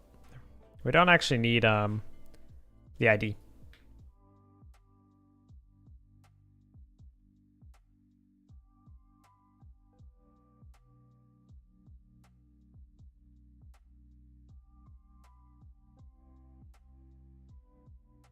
If it looks pretty decent. Yeah, we talked about it, remember? That was the one I was talking to you about. The menu was like super animated and stuff. They did pretty good with that. Play twice and never again. I mean, that's the problem with those kinds of games. Is it's just like, you've been really enjoying Repo? It looks good. It looks good. It's just, yeah. It looks good. Yeah. It's like a good game.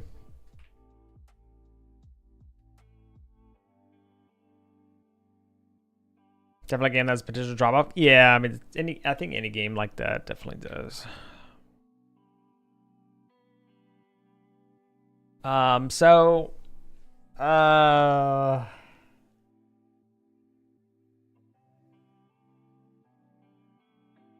yeah. So basically, I need to know what I just need to know the binding ID, right? Now I need to know the category and the binding type because it's primary. Right. Never mind. So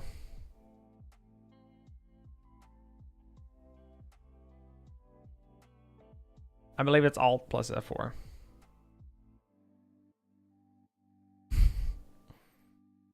I'll try eventually, Sham.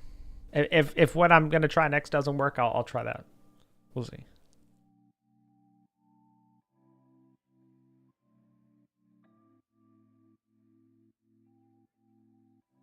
Gosh, it's hard for me to think through this. The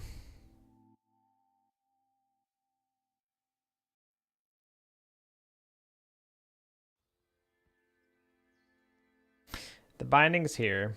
So we click the binding and then it pops up the screen.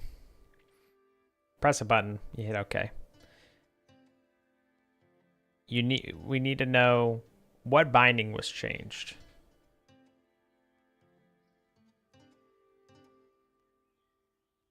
And for what action? So the action does need to be...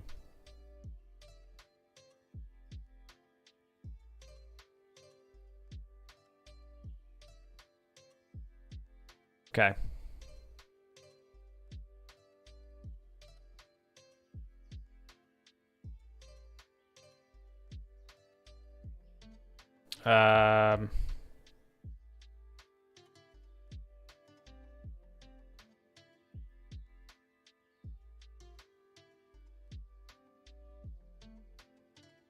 So control binding pop-up, you need...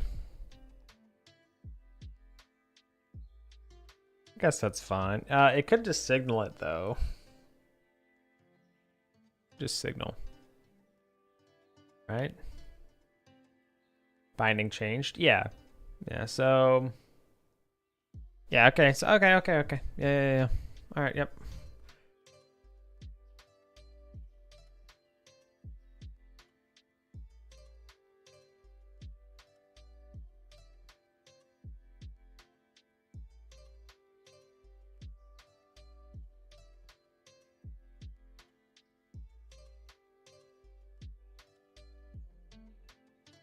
So maybe instead of here, we should actually connect it in a different one.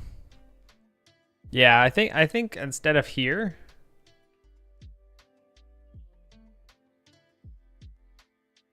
we go to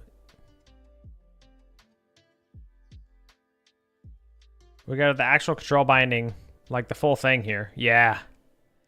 And then this is where we actually do it. And then now we say, we paste this, yeah, we do func,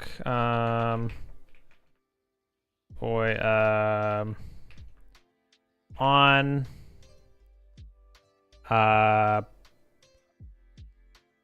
primary button pressed.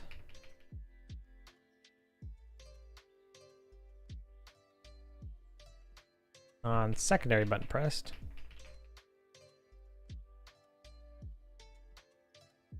Yep.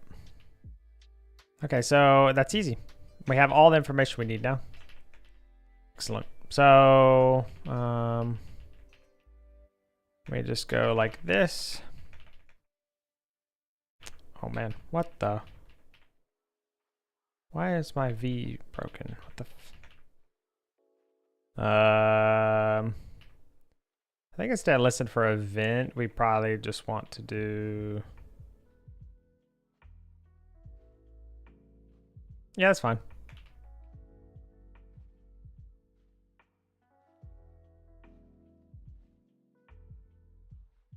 Func, let's do func spawn,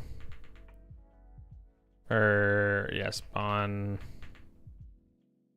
Now I'll just do create.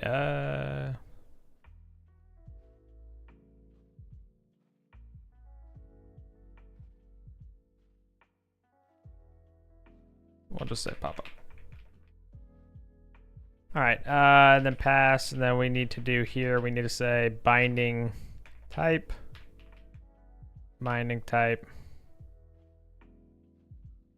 configuration controls, binding type. And then now we go here, we go there, paste that in. Now instead we just do spawn control binding, and then we say primary. Configuration controls binding type primary. And that's it. And then here we do secondary. Secondary, done. And then now we can say, we go to control binding button here.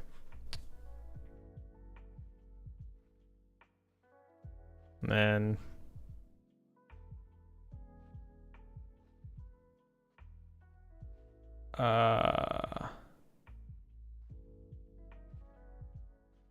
yeah, just in control binding, and then paste. Cool. Yeah, this actually makes so much sense now.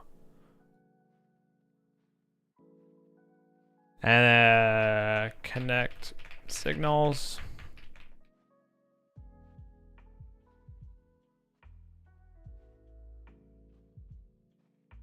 Built in.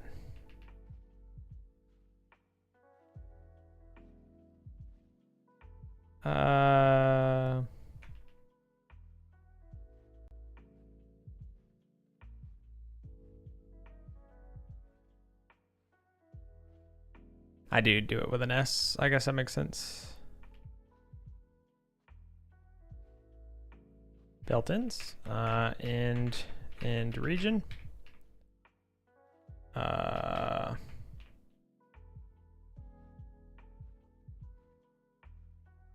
Then private.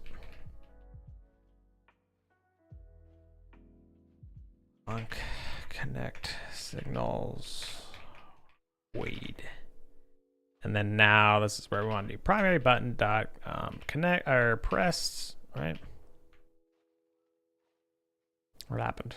Control binding button. What, buddy? You don't expose?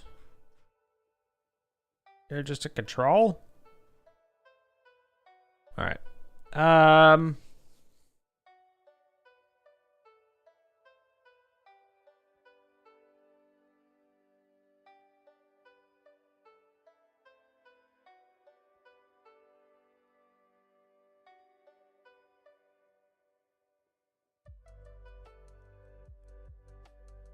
So we could actually do check button stay here, and we could do basically we'll want to say signal button. We'll just say signal pressed. Yep. Yeah, that's it. So signal pressed. And then right here, we want to say pressed dot emit. There we go. Yep, done. So that adds that signal there. And then now we want to say here, we want to say dot press dot connect to on primary button pressed. And then secondary and secondary. Okay. There we go. Had child call expected. What? Oh. Pop it. And then now that's that. Listed for event. We need the binding category. Let's see. So we need binding category, binding type, and binding ID. Is that good? Pop not declared. What? Oh.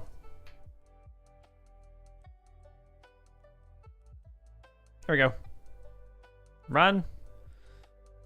Click. Uh-oh. Trying to assign value of type into the value of type dictionary, huh?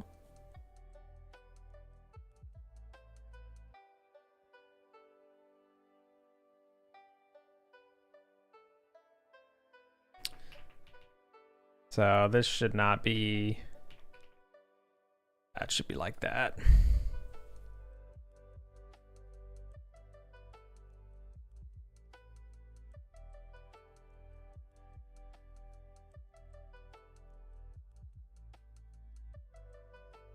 Huh?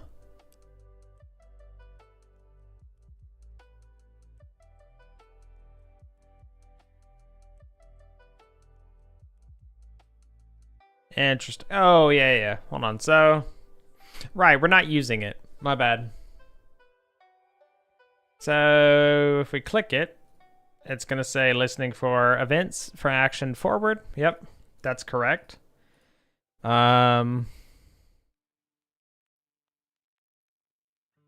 Okay. So, let's see. Initiated or listening, listening for input of actions for action for action. That's fine. And then now we want to say is valid input. So event not only is going to need to be pressed, but we need to say a couple other things. So,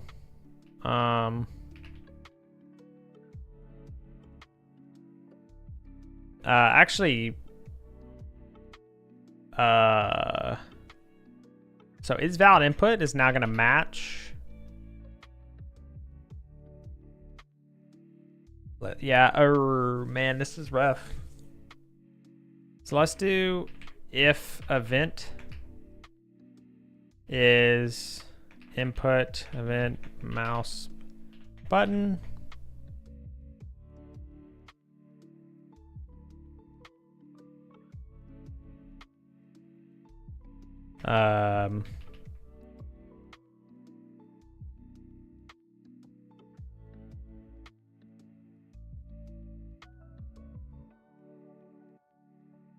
I still do return like this.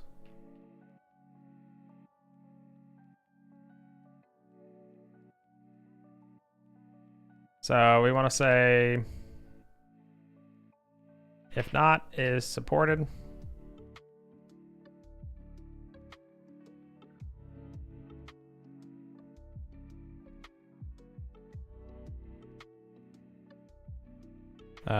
Return false.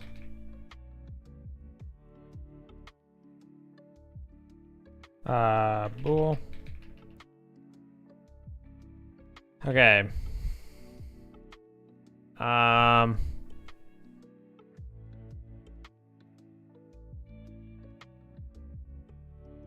if it's not supporting input, then we want to return false.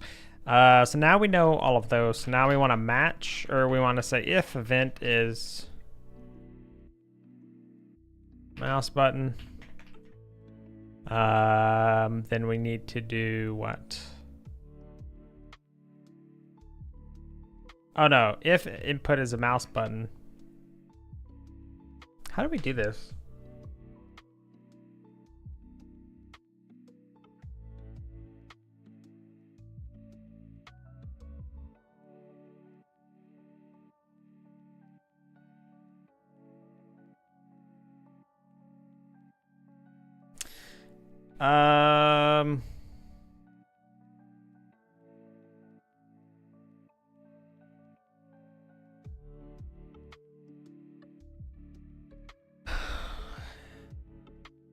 So, because basically we have to check if, so if event is, yeah, and binding category is equal to binding category dot, yeah, because you can't do that either, mean configuration controls dot category dot.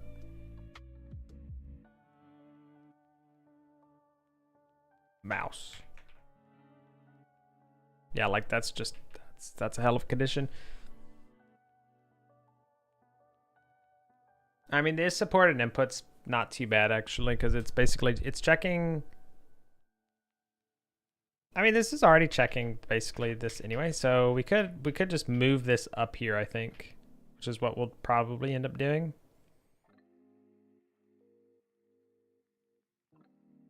Yeah, because we want to say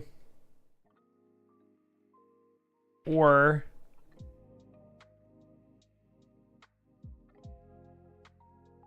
I guess it's probably best to handle it this way anyway.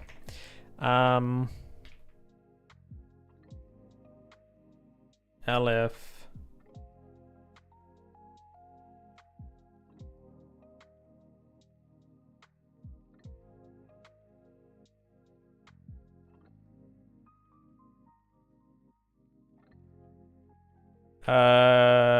return true.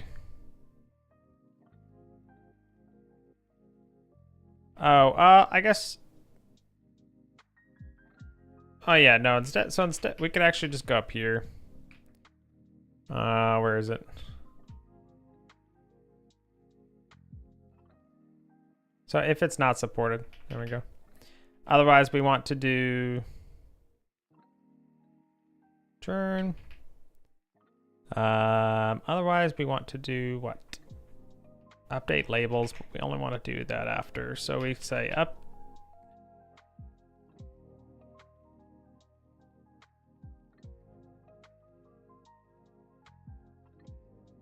So if it's important input, we're good.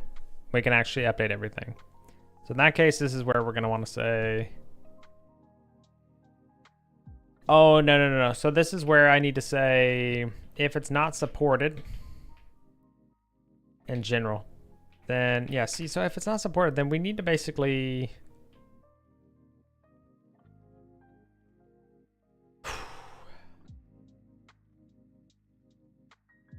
so if event dot is pressed,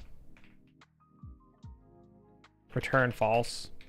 Or sorry, if it's not pressed, then we don't care for now. Now we want to say if event is input event mouse, and yeah, this is basically where we want to do this now.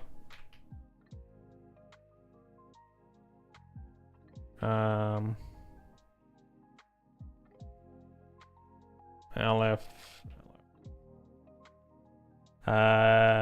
So event is input event key board, turn true.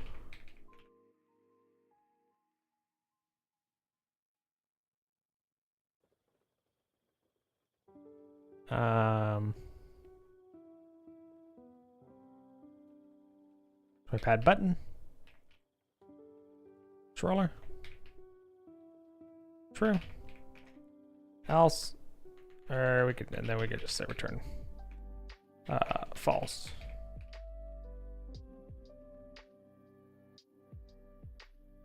I mean, really, this could just be one big thing. Return event that is breast, and then do and.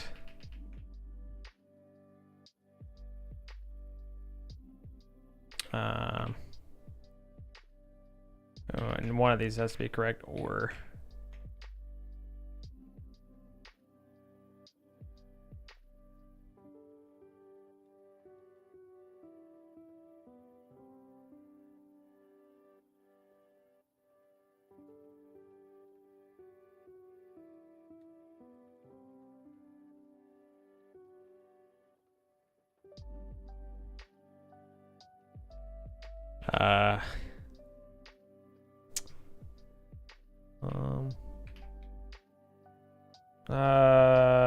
right down here. Man, I forget that doesn't actually work here. To here. All right, and then so return event is pressed. That can format. There you go.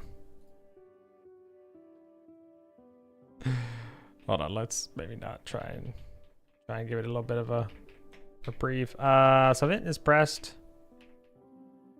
That's just not, oops, or yeah, we can do that.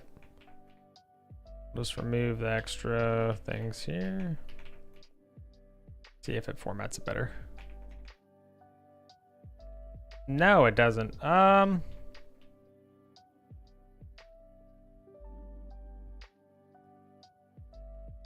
It's like I want that, right? And then I want that, like that.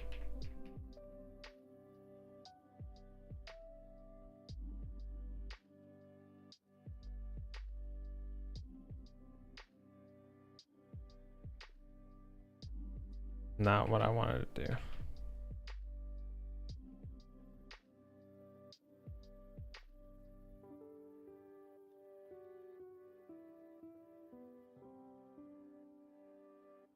Yeah, okay, it's just gonna put it on one thing. And all right. That's fine. A little unwieldy, but I think it's fine. All right, so now we don't have to care about if it's valid. We're good. If it's supported, that's done. Now we want to update labels. Yeah, okay, so we update all the labels, and then if we are good, update binding. All binding. And then that's it. Func update.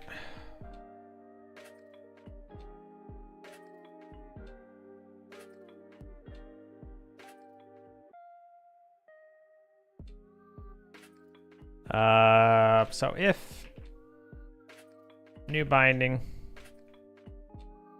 is not if new binding is equal to null, turn log dot accept press. Oh no, you know what we could do?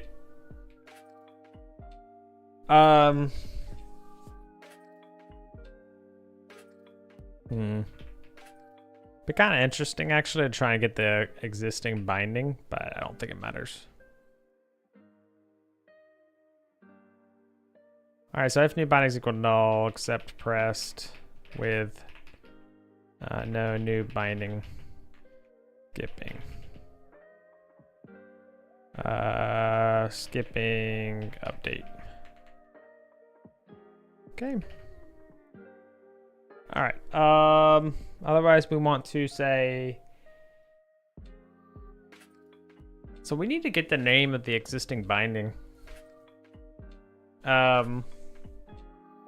Which we should know, right?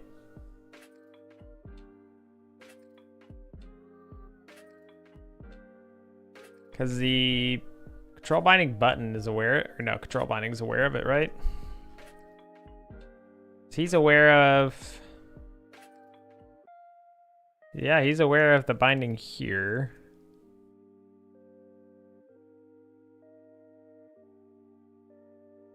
That says get bindings, so we're getting the bindings here. But in that way, so.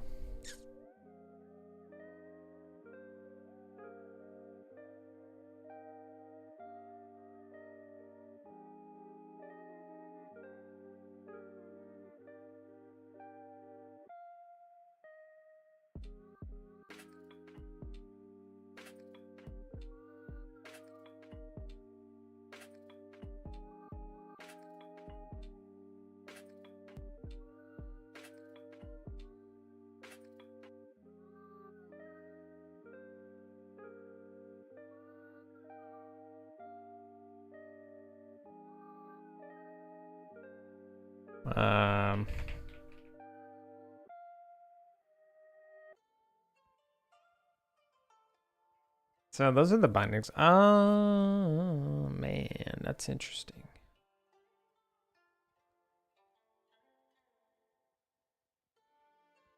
So let's try and understand what bindings we even got here.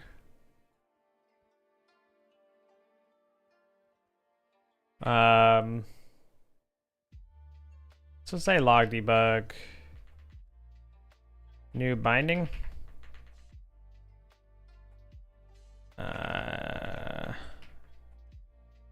Yeah, that's fine. New binding. Or yeah, let's just new binding. Okay. Okay, so do forward. We doesn't. Oh right, that's fine. So let's cancel A and accept. New binding equals A. Okay. So we need to say input map dot get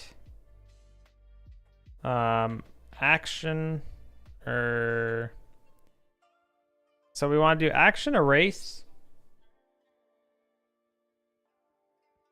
event, and we want to say, yeah, so we are going to need the action stored, our action string. We are gonna need the action. That's what I figured we would probably need the action. Action. String. Action equals action. For action, and then this is where we just, all we have to do is say action now. That's easy enough. Chat, I gotta take, actually, well, yeah, I think I'm gonna wrap things up here. Ads are gonna be running on the Twitch side, unfortunately. I apologize. It's just kind of bad timing. Let's find someone to raid. Pay out. Appreciate you guys hanging out. Hope you had a good time. Thank you, thank you. Always a pleasure. Always a pleasure. Let's find this. We just find someone to raid here.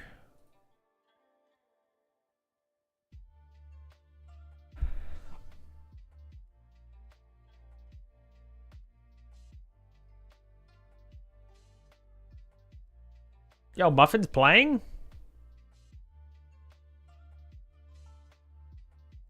Hey, yo.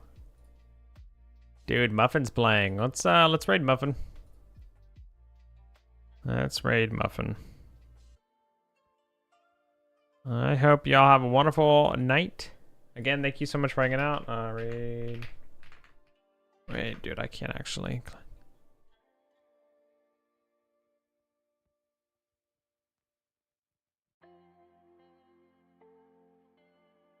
There we go. Yep. Wonderful night. Thanks again for everything. I will see you guys. I don't know. Or no, yeah, tomorrow's the collab, so I'll probably see you for the collab. What else? So we got the collab tomorrow. 9:30. 9:30 p.m. I think we're still EDT. No, EST. And then maybe Saturday, Sunday. Sunday for sure, but maybe Saturday. We'll see. Anyway, I hope you guys have a wonderful night. Thanks again for hanging out, and I'll see you at least Sunday. Well, I'll see you tomorrow for the collab, so have a good night.